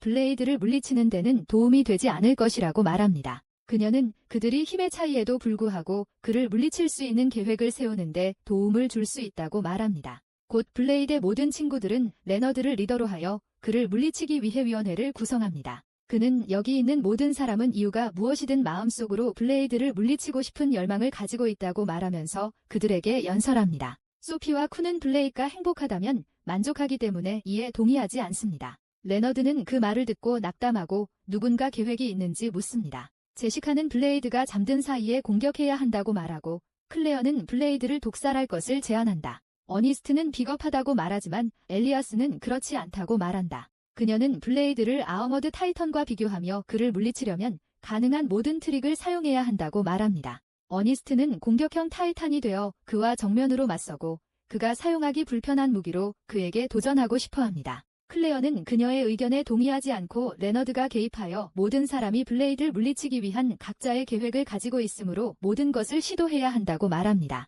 이로써 그는 초인적인 존재에게 전쟁을 선포하고 다음날 어니스트는 블레이드에게 창결투에 도전한다. 그녀는 레오나르트의 창을 빌려 이제 그를 쓰러뜨리는 것이 쉬울 것이라고 생각하지만 블레이드는 무심코 창을 파괴한다. 레너드는 그것에 대해 울고 제시커는 다음으로 가겠다고 선언합니다. 그녀는 밤에 블레이드를 매복하기 위해 몰래 블레이드의 방에 몰래 들어가지만 아이오나가 그를 지키고 있고 그녀가 무엇이든 하기 전에 그녀를 공격합니다. 다음날 제시커는 자신이 팀에 속하지 않았는지 묻고 아이오너는 자동으로 주인을 방어하도록 프로그램되어 있다고 대답합니다. 그 후 레너드는 블레이드에게 도전하고 블레이드는 자신의 창이 전투 상태가 아니라고 말합니다. 그는 그의 말을 듣지 않고 창을 활성화하는 것만으로도 창을 파괴합니다. 머리어는 자신이 다음 차례라고 말하고 다음날 점심시간에 블레이드를 매복하는 것으로 변신합니다. 그러나 그녀가 입국을 선언하자 그는 그녀를 눈치채지도 못한 채 그녀를 쓰러뜨린다. 소피는 다음으로 블레이드에게 공정한 싸움에 도전하고 쉽게 패배하고 클레어가 그 뒤를 따릅니다. 두 소녀는 블레이드와 팀을 이루기로 결심하지만 싸움이 시작되기도 전에 포기한다. 쿤은 그를 공격하려 하지만 블레이드는 대신 그녀에게 먹이를 주기 시작하고 머리어가 그에게 무게를 던지면 그는 모두 잡습니다. 그 후 어니스트는 그에게 가위바위보를 도전하고 어니스트가 손목 부상으로 인해 은퇴할 수밖에 없을 때까지 블레이드가 모든 라운드에서 승리합니다. 그녀는 그에게도 지구력 대회에 도전하지만 그는 전혀 개의치 않는다. 어니스트는 블레이드를 물리칠 방법이 없다는 사실에 낙담하고 그를 물리치기 위해 더 더러운 속임수를 찾고 싶어합니다. 리너는 그것에 만족하지 않고 블레이드를 즉시 패배시키기보다는 더 강해져서 그와 공정하게 맞설 수 있도록 집중해야 한다고 말합니다. 어니스트는 이상주의적인 일을 전혀 하지 않으며 블레이드가 패배를 받아들이도록 하기 위해 최선을 다하겠다고 선언합니다. 그것은 그녀의 친구들에게 아이디어를 주었고 그들은 블레이드가 아이오나와 싸웠을 때 어떻게 패배했는지를 기억합니다. 그들은 인질이 있으면 블레이드가 완전한 힘으로 싸울 수 없다는 것을 깨닫고 인질을 구하기 위해 패배를 받아들일 것입니다. 리너는 그렇게 낮은 수준으로 급습하고 싶지 않지만 어니스트는 필요한 모든 조치를 취할 것이며 동의하는 것 외에는 선택의 여지가 없다고 말하면서 그를 덜컥거립니다. 다음날 의사가 인체의 약점에 대해 강의하는 동안 블레이드는 레나와 두 소년이 실종된 것을 알아차린다. 어니스트와 소녀들은 그의 주의를 돌리려고 노력하고 소년들은 곧 값싼 할로윈 가면을 쓰고 교실로 들이닥칩니다. 어니스트는 그들이 테러리스트라고 선언하지만 블레이드는 그것이 무엇을 의미하는지 모릅니다. 소피는 그들이 정치적 목표를 달성하기 위해 폭력을 사용하는 사람들이라고 설명하지만 그것은 우리의 멍청한 주인공에게도 큰 의미가 없습니다. 가짜 테러리스트들은 의사를 붙잡고 함께 놀아달라고 요청합니다. 그들은 이 문제에 관심이 없는 사람들은 모두 나가라고 요청하고 블레이드는 교실을 나가면서 쿠데타를 일으킨다. 어니스트는 그를 막고 인질로 잡힌 의사를 구출하라고 말한다. 그녀가 블레이드에게 그녀를 도와달라고 비명을 지르자 모든 소녀들은 블레이드에게 구원받기를 원하기 때문에 그녀를 질투합니다. 그들은 가짜 테러리스트들을 향해 달려가 대신 인질로 잡아달라고 요청하고 블레이드는 무슨 일이 일어나고 있는지 궁금해할 수밖에 없습니다. 그들이 너무 많이 싸우는 것을 본 의사는 그들에게 그들의 작은 행동을 즐기라고 말하면서 밖으로 나갔다. 그들은 마침내 모든 소녀들을 인질로 잡기로 결정하고 어니스트는 블레이드에게 그들을 구해달라고 요청합니다. 그러나 그는 인질이라는 말이 무슨 뜻인지도 모르고 쿠데타에게 혹시 아는 게 있냐고 묻는다. 그녀는 테러리스트들이 소녀들을 잡아먹을 계획일지도 모른다고 대답했고 그는 이 말을 듣고 더욱 혼란스러워졌습니다. 어니스트 레이는 자신을 모욕하며 자신이 곤경에 처해 있으니 살려달라고 부탁하지만 레너드와 다른 사람들에게 왜 그런 행동을 하느냐고 묻는다. 그들은 자신들이 노출되었다는 사실에 충격을 받았고 블레이드가 걷는 방식만으로도 그들을 구별할 수 있다는 것을 알게 되었습니다. 그들은 패배를 인정한 후 가면을 던지고 바닥에 비굴하게 굴었지만 블레이드가 아직 그들의 계획을 이해하지 못했다는 것을 깨닫습니다. 레너드는 일어나서 블레이드가 인질에 대해 약하다는 것을 알고 있으며 소녀들이 지금 인질로 잡혀있기 때문에 그가 항복하기를 원한다고 밝힙니다. 그는 여기서는 아무도 진짜 위험에 처해 있지 않다며 거절하고 레너드는 어니스트의 목에 칼을 겨누고 블레이드가 항복하지 않으면 그녀가 죽을 것이라고 선언합니다. 모두가 그에게 떼를 지어 포기하라고 하지만 그는 그저 검을 휘두르며 풍압으로 레너드의 검과 옷을 파괴한다. 어니스트는 자신들의 계획이 실패하자 분노하며 이렇게 된 이상 블레이드를 직접 공격해야 한다고 선언한다. 그녀는 불의 악마 모두로 변신하고 모두가 그녀와 함께 블레이드를 공격합니다. 그들의 결합 공격은 그들을 쉽게 모두 물리친 블레이드에 대해 아무것도 하지 않고 이것이 무엇인지 묻습니다. 그는 그들이 실사 역할극을 하고 있다고 생각하고 자신의 역할을 잘했는지 묻습니다. 얼마 지나지 않아 블레이드와 어니스트는 식당에서 생일을 축하하는 소녀를 발견합니다. 그는 자신의 생일을 축하할 기회가 없었기 때문에 그 광경을 보고 즐거워합니다. 어니스트는 이를 축하하고 싶지만 날짜를 알 수 없어 걸그룹 긴급회의를 소집한다. 디용은 그들과 합류하여 블레이드가 실제로 몇 살인지 모르지만 그가 17세 정도일 것으로 추정합니다. 그녀는 그가 왕에게 발견된 날짜만 알고 있으며 다음 달이라고 말합니다. 소피는 블레이드를 발견했을 때 칼을 들고 있었기 때문에 블레이드라는 이름이 붙여졌다고 들었고 소녀들은 왕의 명명 감각을 비웃었습니다. 그 후 어니스트는 그에게 무엇을 선물할 수 있을지 궁금해하지만 그가 좋아하는 것이 카레 외에는 아무것도 모릅니다. 갑자기 왕이 그곳에 도착하여 생일에 블레이드 카레를 선물하는 것은 나쁜 생각이 아니지만 그를 위해 특별한 카레를 준비하기 위해 최선을 다해야 한다고 선언합니다. 다음 날 그는 특별한 임무를 통해 모든 학생들을 이끌고 있습니다. 그는 이제 그들이 왕실 식료품 저장실에 가서 이것이 그들의 커리큘럼의 새로운 부분이며 이제 맛있는 음식을 요리하고 먹어야 한다고 말했습니다. 그러나 식품 저장실로 통하는 문이 열리면서 그들을 울창한 숲으로 순간 이동시킨다. 학생들이 무슨 일인지 궁금해하자 문이 닫히고 왕은 그들이 총 110억 칼로리를 소비할 때까지 열리지 않을 것이라고 선언합니다. 블레이드는 이것이 생존의 도전이라고 생각하고 쿠는 이미 숲 곳곳에서 맛있는 재료 냄새를 맡을 수 있다. 왕은 그녀가 옳다고 말하며 이곳을 식료품 저장실이라고 부른 것은 사나운 짐승을 포함한 천연 재료가 가득하다는 뜻이었습니다. 학생들이 내려서 먹어주길 바라지만 블레이드는 학생들에게 너무 힘들다고 생각한다. 그러나 어니스트는 몬스터 사냥을 결심하고 모두를 이끌며 블레이드를 놀라게 한다.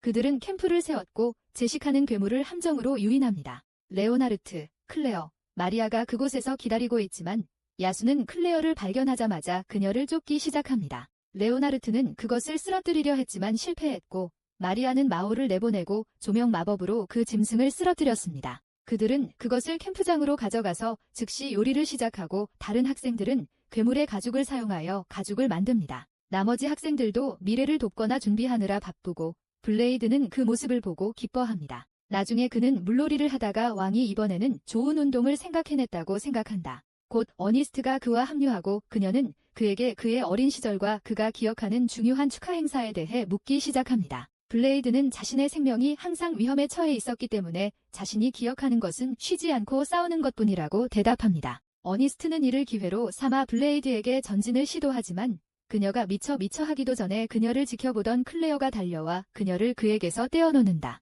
시간이 지날수록 베이스는 마치 클래시 오브 클랜을 플레이하는 것처럼 진화합니다. 이제는 중세 도시처럼 보입니다. 아이오너는 이미 칼로리 소비 할당량의 47%를 충족했으며 곧 목표에 도달할 수 있다고 선언합니다. 그러나 왕은 그들이 좋은 진전을 보이고 있다는 것을 알고 그 사이에 약간의 반전을 뿌리기로 결정합니다. 그는 퀘스트 종이를 던지며 학생들에게 종이에 있는 모든 재료를 모으라고 지시합니다. 모두가 새로운 재료 목록을 읽으려고 열광하지만 블레이는 이러한 것들이 과거에 해왔던 것과 어떻게 다른지 궁금해합니다. 반면에 어니스트와 소녀들은 뭔가를 알고 있고 왕의 퀘스트를 완수하기를 열망하고 있습니다. 그들은 먼저 금지된 양배추가 자라는 동굴에 들어갑니다. 촉수로 공격하는데 어니스트가 베어버리자 바로 여기서 구워주겠다고 선언한다. 소피는 생 양배추가 필요하기 때문에 그녀를 막고 어니스트는 모두에게 금지된 양배추를 공격하라고 명령합니다. 소년들은 들뜬 마음으로 블레이드 위로 달려가고 양배추 괴물과 싸우면서 왜 그렇게 신나는지 의아해한다. 곧 그들은 금지된 양배추를 획득하고 다음 재료인 권투 옥수수로 넘어갑니다.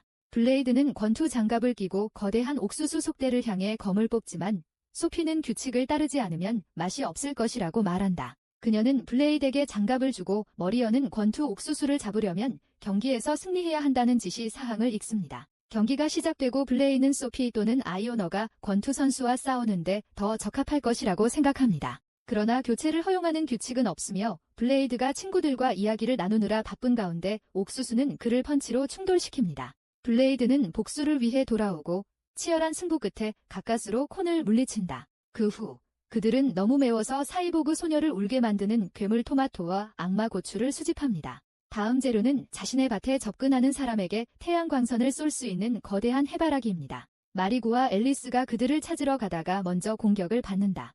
이로 인해 그들은 경로하고 마리는 마오를 내보내고 쿠와 함께 거대한 해바라기를 쓰러뜨리기 위해 싸울 수 있도록 합니다. 모든 음식 유형의 포켓몬을 잡은 후 블레이드와 갱단은 거대한 당근이 있는 위치에 도달합니다. 수학에 대한 보복에 대해 모두가 걱정하는 가운데 블레이드는 먼저 그것을 뿌리 뽑습니다. 그러나 당근이 비명을 지르기 시작하면 그는 물러서야 한다. 어니스트는 설명서를 읽고 거대한 당근이 뽑힐 때 울며 그 목소리를 듣는 모든 사람을 저주하는 것을 발견합니다. 아이오너는 저주가 그녀에게 영향을 미치지 않기 때문에 당근을 뿌리 뽑기 위해 자원했습니다. 그녀는 거대한 당근을 꺼내고 모두가 귀를 막고 저주받은 비명은 범위 내의 모든 생명체를 죽입니다. 그들은 신성한 새 병아리를 사용하여 그들을 기지로 다시 순간 이동시키고 블레이는 당근을 좋아하지 않지만 접시에 담은 것은 신경 쓰지 않는다고 주장합니다. 어니스트는 그 말을 듣고 안도하며 그 이유가 무엇인지 궁금해합니다. 곧 그들은 큰 잔치를 벌이고 왕은 그들과 함께 그들의 노고를 칭찬합니다.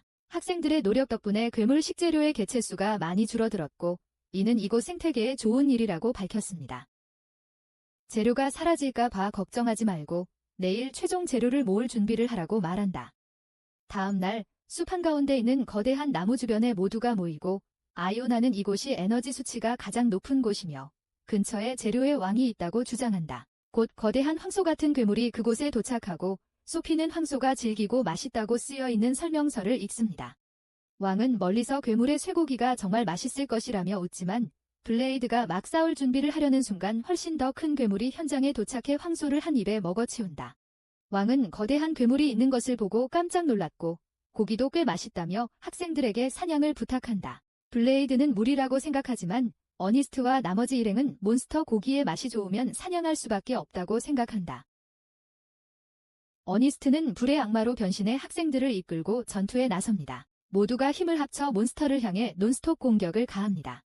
소피, 쿠브마오, 아이오나 등 강타자들도 최선을 다하고 힐러들은 전투 중 부상을 입은 학생들을 치료한다. 어니스트는 강력한 공격을 이용해 몬스터를 쓰러뜨리지만 그것만으로는 부족하다는 것을 알게 된다. 이제 괴물이 그들을 공격할 차례이지만 레오나르트는 자신의 장벽을 이용해 친구들을 보호합니다. 어니스트는 블레이드에게 검을 건네주고 괴물을 처치해달라고 부탁합니다. 그는 무엇을 해야 할지 알고 있지만 자신의 몸이 괴물을 물리치는 데 필요한 힘을 감당할 수 없다는 것도 알고 있습니다. 그는 마오에게 도움을 요청하고 그녀가 그의 영적 힘을 담는 그릇 역할을 할 것이라고 설명합니다. 그녀는 제안을 받아들이고 블레이드는 자신의 힘을 그녀에게 전달하기 시작합니다. 마오는 이 방법이 너무 느리다고 불평하고 그의 힘을 빨리 뽑아내기 위해 엉성한 키스를 해준다. 어니스트는 그들에게 서두르라고 비명을 지르고 모두에게 다시 괴물을 공격하라고 명령한다. 서피와 아이오나는 중력 마법으로 몬스터를 고정시킨 후 강력한 플라즈마 빔으로 공격하는 콤보 공격을 사용합니다. 엄청난 데미지를 주지만 몬스터를 쓰러뜨리기에는 아직 부족합니다. 이제는 훨씬 더 격렬해졌으며 모두가 블레이드가 공격을 준비할 시간을 벌기 위해 돌진합니다. 블레이드와 마오는 둘 다 힘이 넘쳐 검을 하나로 묶고 합친 힘으로 가득 채운다. 그것은 거대한 검의 형태를 취하고 있으며 궁극의 공격인 성마검을 사용하여 몬스터를 반으로 자른다.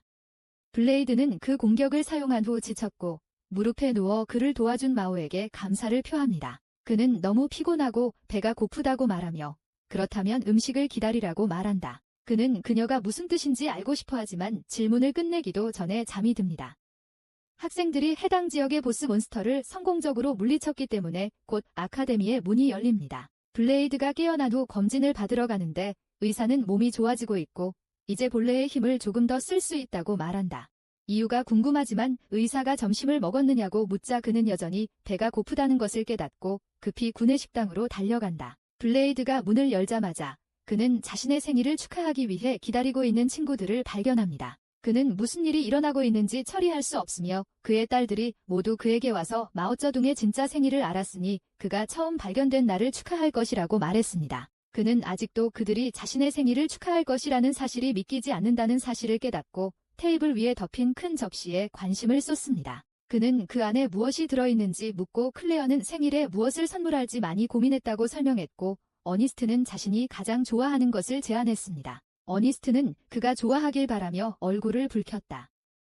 그리고 덮개를 떼어내고 그가 가장 좋아하는 카레를 드러냈다. 그녀는 왕실 식료품 저장실에서 수집한 모든 재료가 이 카레를 만드는 데 사용되었으며 지금까지 만들어진 음식 중 가장 맛있는 음식이라고 설명합니다. 블레이드가 어린아이 같은 열정으로 음식을 바라보는 가운데 케인도 파티에 도착한다. 그는 생일 소년에게 음식을 먹으라고 하고 블레이드가 카레를 한 입 빼어 물자 그는 눈물을 참으며 몸을 떨었다. 그는 한 현명한 사람이 소년은 결코 울지 않는다고 말했지만 케인은 그것을 유독한 남성다움으로 일축하고 블레이드에게 특별한 경우에는 울어도 괜찮다고 말했다고 말했습니다. 블레이드는 카레를 먹으면서 눈물을 멈추지 못하고 자신을 위해 많은 일을 해준 모든 사람에게 감사를 표합니다. 그는 자신의 감정 때문에 말조차 할 수 없으며 이것이 자신이 이 세상에 다시 태어난 순간이라고 생각합니다. 얼마 지나지 않아 블레이드는 자신의 그룹에 속한 두 소년에게 자신의 특수 기술인 드래곤 스매시를 사용하는 방법을 가르칩니다. 그들 중 단 한 명만이 블레이드가 준 대략적인 지시를 바탕으로 그것을 배웠고 그는 자신의 행동을 너무 자랑스럽게 생각합니다. 바로 그때 소피가 칼을 들고 그곳에 도착하고 소년들은 그녀에게도 스매싱에 관심이 있는지 묻습니다. 그녀는 아무 말도 하지 않고 단순히 검을 뽑아 진짜 용을 부숴버리고 소년들을 벗겨내고 충격을 줍니다. 그러나 그들은 다른 방향에서 들려오는 소피의 목소리를 듣게 되고 어느새 눈앞에 두 명의 소피가 서로를 공격하고 있는 것을 보게 된다.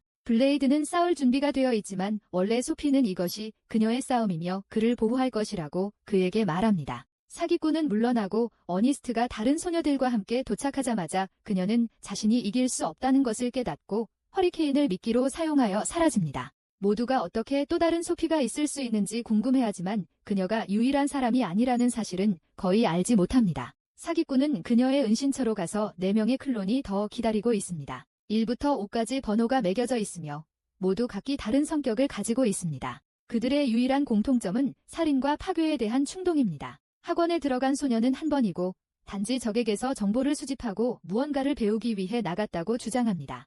두 번째는 그녀에게 무슨 뜻인지 묻지만 그녀가 말로 설명하기도 전에 키스를 하고 나는 이 상황에 어떤 꼬리표를 붙여야 할지 모르겠습니다. 분명히 키스는 클론들 사이에 정보를 전달하는 방법이며 먼저 그녀의 모든 클론에게 키스하여 드래곤 스매쉬에 대해 알려줍니다. 그녀의 기억을 공유하는 것만으로도 사용법도 익히고 시험해보다가 아지트를 파괴한다. 나머지 클론들은 멋진 동작을 배우기 위해 여기에 온 것이 아니라 목표물을 암살하기 위해 왔다고 말하며 제일 먼저 그들이 결국에는 그렇게 할 것이라고 말합니다. 아카데미로 돌아온 소피는 사기꾼들의 흔적을 찾기 위해 학교를 감시하고 훈련장에 있는 친구들을 바라봅니다.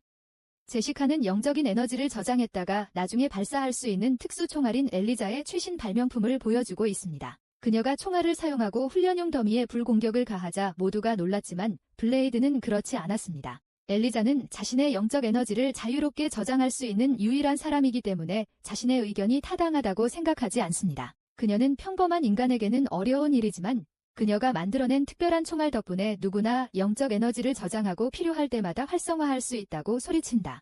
갑자기 소피의 클론 중 하나가 그곳에 도착하고 블레이는 그녀에게 다가가 무엇을 배우고 싶은지 묻습니다. 그녀는 아기를 만드는 방법을 배우고 싶다고 대답하고 어니스트와 클레어는 그것이 더 이상하지 않다고 말하면서 얼굴이 붉어집니다. 클론은 그렇다면 자신이 그를 죽일 것이라고 대답합니다. 그녀는 그녀와 맞설 준비가 된 블레이드를 공격합니다. 그녀는 그를 죽일 수 없다고 불평하고 공격적으로 그에게 장난을 치며 대신 그녀를 죽여달라고 요청합니다.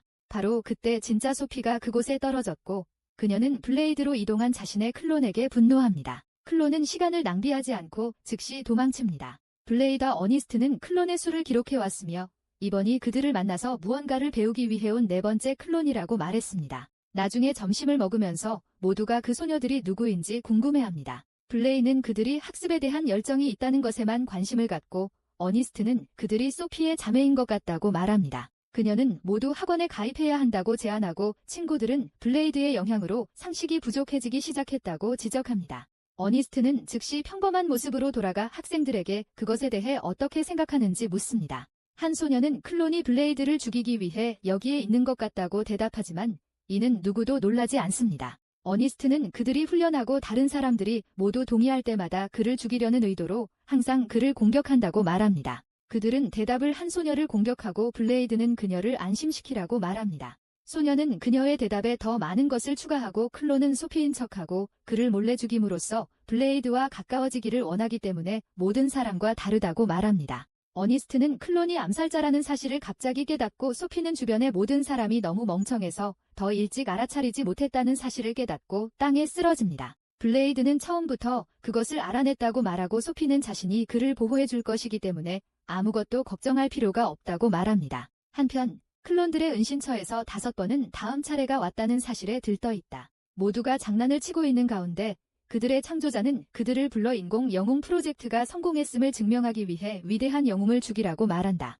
한 번은 그것이 그들이 창조된 유일한 이유이기 때문에 그렇게 할 것이라고 약속합니다. 밤에 블레이드가 평화롭게 자고 있을 때 소피는 그의 방으로 들어가고 아이오나는 그녀를 암살자 중 한 명으로 착각하여 그녀를 거의 공격할 뻔했습니다. 그녀는 소피가 블레이드를 걱정하고 있다는 것을 알고 그녀에게 좀 자달라고 요청했지만 거절하고 떠나기 시작합니다. 아이오너는 어떤 대가를 치르더라도 블레이드를 보호할 것이라고 확신하고 그녀도 그를 보호하기 위해 최선을 다할 것이라고 대답합니다. 그녀는 밖으로 나가 그곳에서 클론 번호 2를 발견합니다. 소피는 블레이드를 죽일 수 없기 때문에 포기하라고 말하지만 한 번은 그것이 그녀의 인생의 유일한 목표라고 말한다. 소피는 인공 영웅 프로젝트가 마지막 프로토타입으로 그녀와 함께 포기되었음을 상기시킵니다. 그녀는 나머지 클론들에게는 많은 결함이 있고 그 때문에 그들의 몸이 고통을 받았다고 한 번에게 말합니다. 한 번은 그녀가 그것을 알고 있다고 말하지만 그것이 그들의 명령을 따르지 않는 것에 대한 변명이 될 수는 없습니다. 그녀는 그들이 확실히 블레이드를 죽일 것이라고 주장하고 소피는 그녀를 공격합니다. 그녀는 그녀를 땅바닥에 고정시키지만 그녀의 클론을 불쌍히 여기기 때문에 마지막 일격을 가할 수 없습니다. 한 번은 내려서 떠나기 시작하지만 소피에게 자신의 운명이 그들과 함께 있다는 것을 깨달아야 한다고 말하기 전에는 아닙니다. 그녀는 함께 영웅을 죽일 수 있도록 그들과 함께 해달라고 요청합니다. 다음 날 모두가 가상현실 훈련장에 가서 그곳에서 소피의 멍청한 복제품인 5번을 발견합니다. 그녀는 화를 내며 모든 사람에게 자신이 소피가 아니라고 말하고 심지어 5명밖에 없다는 사실을 밝힙니다. 그녀는 자신이 일으킨 혼란에 당황하며 모든 것을 파괴하겠다고 선언합니다. 5번이 공격하자 블레이드는 너무 재미있어서 다른 학생들과 함께 도망친다. 갑자기 뒤에서 무언가가 그를 때리며 그는 땅에 쓰러집니다. 5번은 이 기회를 이용하여 블레이드가 가상현실에서 죽을 때까지 블레이드에 수천 번의 파괴적인 펀치를 날립니다.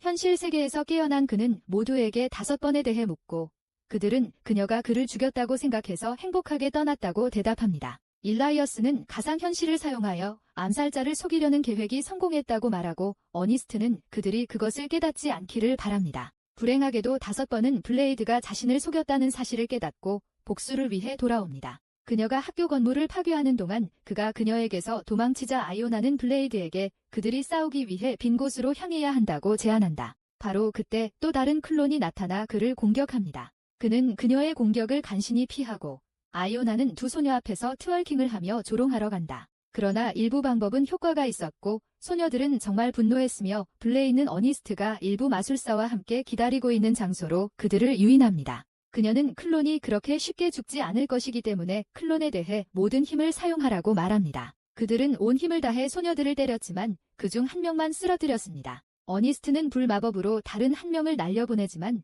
5번이 그녀에게 기습 공격을 가합니다. 블레이드가 구출하러 와서 마법으로 그녀를 날려버립니다. 아이오나는 지금 클론을 잡아야 한다고 제안하지만 두 소녀는 다시 일어나 손을 잡고 인공 영웅 능력을 활성화하여 블랙홀을 만듭니다. 아이오나는 블랙홀이 내부의 모든 것을 빨아들이기 시작하므로 모두에게 대피하라고 말합니다. 그들은 기둥을 붙잡고 있으며 블레이드는 클론의 힘의 한계인 10초 동안 기다리라고 말합니다.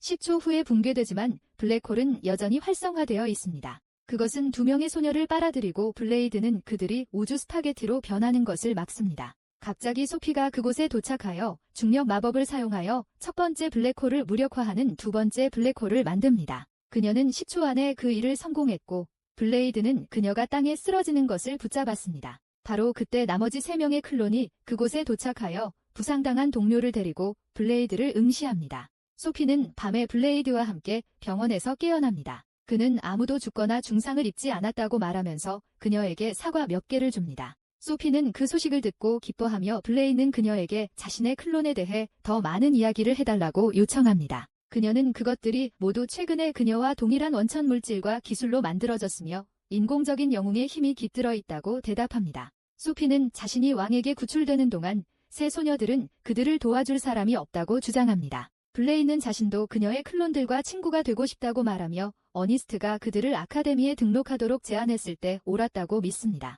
소피는 인공 영웅들이 단지 자신을 파괴하기 위해 만들어졌기 때문에 불가능하다고 대답하며 몸서리를 친다. 그들의 두뇌는 임무에 완전히 헌신할 수 있도록 변경되었지만 소피는 마음이 변경되기 전에 구출되었습니다. 그녀는 창조자의 명령을 거역할 수 없다고 울부짖고 블레이드는 그녀를 안아 위로한다. 소피는 밤새 그녀 옆에 있다가 잠이 들고 소피는 아무에게도 말하지 않고 실종된다. 블레이드와 그의 친구들은 즉시 왕의 사무실로 가서 소피로부터 그녀가 학원에서 탈퇴한다는 편지를 받았다고 밝혔습니다. 어니스트는 화가 나서 왜 그녀를 막지 않았는지 묻고 어니스트는 그녀가 더 이상 영웅이 되고 싶지 않다면 학교를 떠나는 것이 그녀의 권리라고 대답합니다. 그녀는 여전히 분노하고 있지만 블레이드는 기분이 좋지 않다는 것을 알고 있기 때문에 그녀를 진정시킵니다. 어니스트는 소피를 다시 데려오겠다고 약속했고 제시카는 이미 그들의 은신처 목록을 알아냈습니다. 학생들이 위험에 빠져들기도 전에 왕은 소피가 혼자 남겨진 이유는 친구들이 손을 더럽히지 않았기 때문이라고 말한다.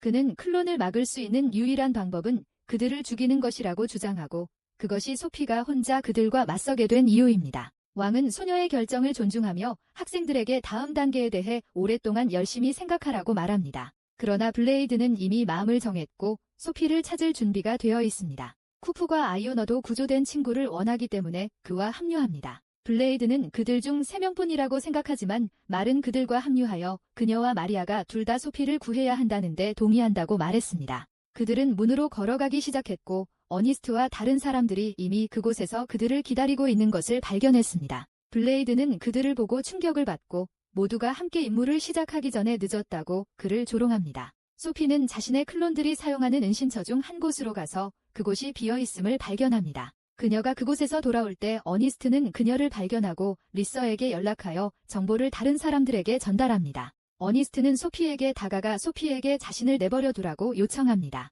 그녀는 모두가 그녀의 감정을 이해하고 그녀를 돕고 싶어 한다고 대답하지만 소피는 그렇지 않다고 말합니다. 그녀는 자신의 비밀을 공개하기 위해 모두가 모일 때까지 기다립니다. 그녀는 자신이 인공 영웅 프로젝트에 따라 제작되었으며 12번째 프로토타입이었다고 설명합니다. 실험에 참여한 사람은 모두 체포됐지만 일부 샘플과 연구 데이터가 도난당했고 누군가가 세상에 알리지 않은 채 비밀리에 연구를 진행했다. 소피는 5명의 소녀들이 블레이드 뒤에 있는 이유는 그들이 위대한 영웅을 능가하고 싶기 때문이라고 말합니다. 그녀의 멍청한 친구들은 블레이드가 위대한 영웅이라는 사실을 아직 이해하지 못했고 소피는 그들에게 무엇을 말해야 할지 망설였습니다. 운 좋게도 그들은 멍청한 만큼 창의적이고 어니스트는 클론들이 모든 면에서 초인적인 블레이드를 상대로 자신의 힘을 시험하고 싶다고 제안합니다. 그들은 그를 이길 수 없기 때문에 영웅과 맞붙기를 바랄 수도 없습니다. 블레이드는 그 설명에 동의하며 그대로 둡니다. 그런 다음 소피는 친구들에게 많은 문제를 일으킨 것에 대해 사과하고 자신의 과거가 마침내 그녀를 따라잡았다고 덧붙입니다. 그녀는 즐거운 시간을 보내고 친구를 사귀는 것이 자신에게 괜찮은지 항상 의심했습니다. 그녀는 항상 진짜 사람들 사이에 사는 사기꾼처럼 느껴졌고 그래서 그녀는 자신이 왔던 어둠으로 돌아가고 싶어 했습니다. 소피는 목숨을 바쳐서라도 친구들을 지키겠다고 선언하고 친구들과 함께 보낸 시간이 인생에서 가장 좋았던 시간이었다고 말한다. 어니스트는 연속 가라데 찹으로 그녀를 때리며 그녀가 그와 함께 행복하다고 느끼면 그와 함께 있어야 한다고 말했습니다. 예전에는 자신도 보통 사람들과 어울리지 않는 사람이었지만 블레이드 덕분에 그걸 극복할 수 있었다고 한다. 소피는 그 말을 듣고 미소를 짓고 어니스트는 클론을 죽이고 싶다면 그들이 그녀를 도와줄 것이라고 말합니다. 블레이드는 그런 일은 하지 않을 것이라고 대답합니다. 그는 왕이 그들을 죽이는 것 외에는 방법이 없다고 해도 소녀들을 해치지 않을 것이라고 주장합니다. 소피는 소녀들이 창조자의 명령에 물리적으로 불복종할 수 없기 때문에 이것이 유일한 선택이라고 말합니다. 게다가 신체의 개조로 인해 수명이 단축되어 시간도 얼마 남지 않았습니다. 그럼에도 불구하고 블레이는 클론을 돕고 싶어하며 그들을 소피의 자매라고 부릅니다. 그는 친구들에게 도와달라고 요청했고 그들은 그를 돕고 싶어 했습니다. 그런 다음 그는 소피에게 가서 그녀의 생명을 그에게 바쳐달라고 요청하고 그녀는 어니스트의 고통에 대해 1초도 없이 동의합니다. 그 후 블레이드는 좋은 아이디어를 낼 수 있는 유일한 사람이기 때문에 엘리아스에게 의지하고 그녀는 이미 계획이 있다고 우스꽝스럽게 대답합니다. 반면 클론들은 비밀 은신처에 있습니다.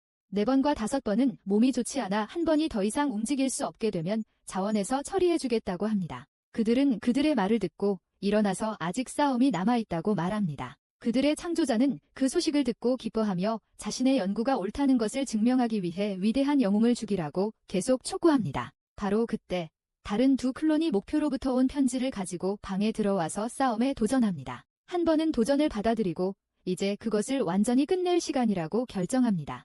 아카데미로 돌아온 블레이드는 경기장에서 클론을 기다리고 있습니다. 그의 친구들은 그들이 정말로 올 것인지 궁금해하고 소피는 자신이 그들의 입장이라면 똑같은 일을 할 것이기 때문에 그들이 올 것이라고 확신합니다. 그들은 곧 도착하고 블레이드에게 오늘 그를 죽일 것이라고 말했습니다. 그는 단지 친구가 되고 싶다고 대답하고 앨리스는 이어피스를 통해 그에게 다시 한번 그 계획을 설명합니다. 그녀는 블레이드에게 소녀들과 싸울 유일한 사람이며 그럴 경우 그들은 함정에 빠졌다는 것을 알고도 도망치지 않을 것이라고 말합니다. 계획은 간단합니다. 블레이드는 이들의 공격을 견뎌야 하며 피해를 입히지 않고 지치게 만들어야 합니다. 그는 검을 뽑았고 소녀들은 즉시 그를 공격합니다. 그는 계속해서 그들의 공격을 피하고 막고 있으며 그들의 계획을 실행하는 것이 쉽지 않을 것임을 깨닫습니다. 그 사이 앨리스는 암살자들의 배후를 찾고 있고 왕은 빈둥거리며 웃고 있다. 그는 앨리스에게 클론을 조종하는 사람을 찾아 클론을 재프로그래밍하는 방법을 알아내라고 말합니다. 경기장으로 돌아온 블레이드는 모든 소녀들을 한꺼번에 상대하는데 어려움을 겪고 있습니다. 그들은 사방에서의 공격으로 그를 압도하고 그를 무장 해제시킵니다. 블레이드는 소녀들이 그를 함께 공격하는 동안 자신이 위기에 처해 있음을 깨닫습니다. 어니스트는 그를 돕고 싶어 하지만 소피는 그녀를 멈추고 그들의 남자를 믿어달라고 부탁합니다. 블레이드는 장벽을 사용하여 소녀들이 그에게 접근하는 것을 막고 그들을 날려버립니다. 그의 친구들은 그의 상태에도 불구하고 여전히 그러한 움직임을 해낼 수 있다는 사실에 놀랐고 앨리스가 만든 특별한 마법 저장 탄환을 사용하여 계획의 3번째 부분을 실행하기로 결정합니다. 경기장에서 소녀 중 한 명이 인공 능력을 사용하고 물리 법칙을 변경하여 블레이드가 반복적으로 땅에 부딪히게 만듭니다. 그녀가 그를 아주 높은 곳에서 떨어뜨린 후 또 다른 사람이 그녀의 인공 영웅 능력을 사용하고 그림자 클론을 만들어 블레이드를 공격합니다. 그는 당황하지만 그의 친구들은 그에게 특수 총알을 던집니다. 그는 그것을 검에 삽입하고 바람 마법을 사용하여 모든 클론을 한 번에 파괴합니다. 섀도우 클론, 저트수를 사용한 소녀는 힘이 빠져 땅에 쓰러집니다. 또 다른 사람이 그녀의 자리를 차지하고 그녀의 인공 영웅 능력을 사용하여 빠른 속도로 블레이드를 돌진합니다. 레너드는 블레이드에게 총알을 던져 매우 견고한 방패를 사용할 수 있게 됩니다. 공격한 소녀는 곧 쓰러지지만 그 직후 블레이드의 검이 부서져 더 이상 마법탄을 사용할 수 없게 된다. 5번이 그를 공격하고 그가 그녀의 공격을 피하자 블레이드는 어니스트에게 어쨌든 총알을 그에게 전달하라고 소리친다. 그녀는 시키는 대로 했지만 5번이 방해하여 블레이드가 총알을 잡지 못하게 합니다. 소피는 블레이드를 지원할 기회라고 판단하고 시간을 정지시키는 능력을 사용하여 경기장에 몰래 들어갑니다. 그녀는 총알을 뽑은 다음 블레이드가 5번의 공격으로부터 탈출하도록 도와줍니다. 그런 다음 그녀는 그에게 자신의 힘을 사용하여 싸워달라고 요청하고 그는 그 제안을 받아들입니다. 5번이 그녀의 특별한 동작을 사용하고 그를 향해 에너지 펀치를 보내자 블레이드는 강력한 폭풍으로 반격하고 그녀의 힘을 잃게 만듭니다. 또 다른 클론은 싸울 준비를 하고 검을 사용하여 강력한 광선으로 블레이드를 공격합니다. 그는 손을 매개로 어니스트의 힘을 활성화하고 강력한 불 공격을 가하며 다가오는 공격에 반격한다. 공격으로 인한 파괴로 인해 모두가 도망치게 되고 연기가 거치자 블레이드는 마지막 남은 클론인 한 번과 마주하게 됩니다. 그는 그녀가 공격하기를 기다리지만 그녀는 아무것도 하지 않고 시간이 끝났다고 말한다. 그녀의 손이 바닥에 툭 떨어지고 그녀는 쓰러진다. 블레이드가 그녀를 부축하려 달려가고 넘버 1은 그들에게 수명이 14일 뿐이며 이번 일몰이 그들이 보게 될 마지막 광경이라고 말한다. 그는 당황하여 앨리스에게 도움을 요청하고 앨리스는 소녀들이 만들어진 실험실을 찾아냈다. 앨리스는 그들이 만들어진 형편없는 방식을 고려했을 때 소녀들이 14일까지 살아남은 것은 행운이었다고 블레이드에게 말한다. 곧 클레어가 현장에 도착하여 넘버 1을 치료하려 하지만 그녀의 능력은 전혀 효과가 없다. 앨리스는 치유 마법으로 소녀들을 구할 수 없다고 말한다. 그녀는 이미 복제인간의 창조자를 찾아냈고 그가 그들이 이 세상에 태어나기 훨씬 전에 죽었기 때문에 그들에게 그를 죽이라는 직접적인 명령을 내린 적이 없다고 믿는다. 블레이드는 당황하여 그녀에게 자신의 날카로운 두뇌로 무엇이든 할 수 있는지 묻고 그녀는 복제인간을 재프로그래밍할 수는 있지만 시간이 없다고 대답한다. 블레이드는 황폐화되었고 소피가 그에게 다가와 그녀의 모든 자매들을 모아달라고 요청합니다. 그녀는 한 번에게 전화를 걸어 그들을 구할 방법이 있다고 말했습니다. 그녀는 명령을 완수하지 못해서 살고 싶지도 않고 블레이드는 그녀에게 자신을 능가할 만큼 강해질 수 있도록 계속 살아가라고 말한다. 모든 소녀들은 아직 거의 살아있지 않으며 그의 아이디어가 재미있을 것 같다고 대답합니다. 소피는 넘버1에게 인공 영웅 능력을 사용해 달라고 부탁하고 블레이드에게 소녀들의 영혼을 자신의 몸으로 보내도록 지시합니다. 블레이드는 말대로 모든 소녀들의 의식을 소피에게 전이시킵니다. 그 후 그는 양손을 심하게 다친 채 병원에 입원했습니다.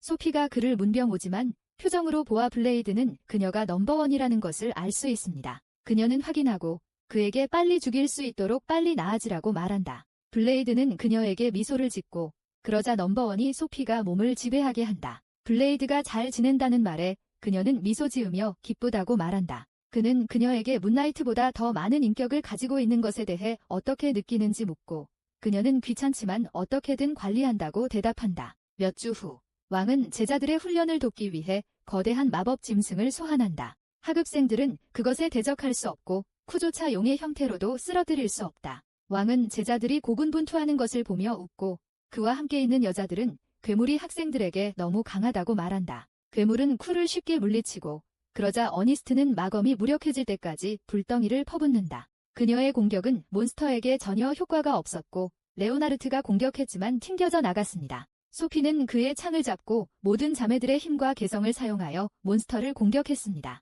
하지만 그녀가 파괴한 것은 레오나르트의 창뿐이었습니다. 그 후 마오와 이오나가 몬스터를 공격했지만 그들의 공격 역시 소용없었습니다. 몬스터가 포효하자 왕의 조수는 그것을 여기에 데려온 것이 나쁜 생각이었다고 말했지만 주연이 등장할 때까지 기다리라고 말하며 계속 웃었습니다. 바로 그때 블레이드가 하늘에서 떨어져 몬스터의 머리에 강력한 일격을 가하여 완전히 쓰러뜨렸습니다. 그는 땅에 착륙하여 칼에 접시를 잡고 거의 즉시 먹기 시작했습니다. 역사상 가장 위대한 영웅에게는 아무것도 흔들리지 않았기 때문입니다. 이 영상이 마음에 드셨다면 외로운 루저가 최강의 영웅으로 환생하는 이 영상도 좋아하실 겁니다.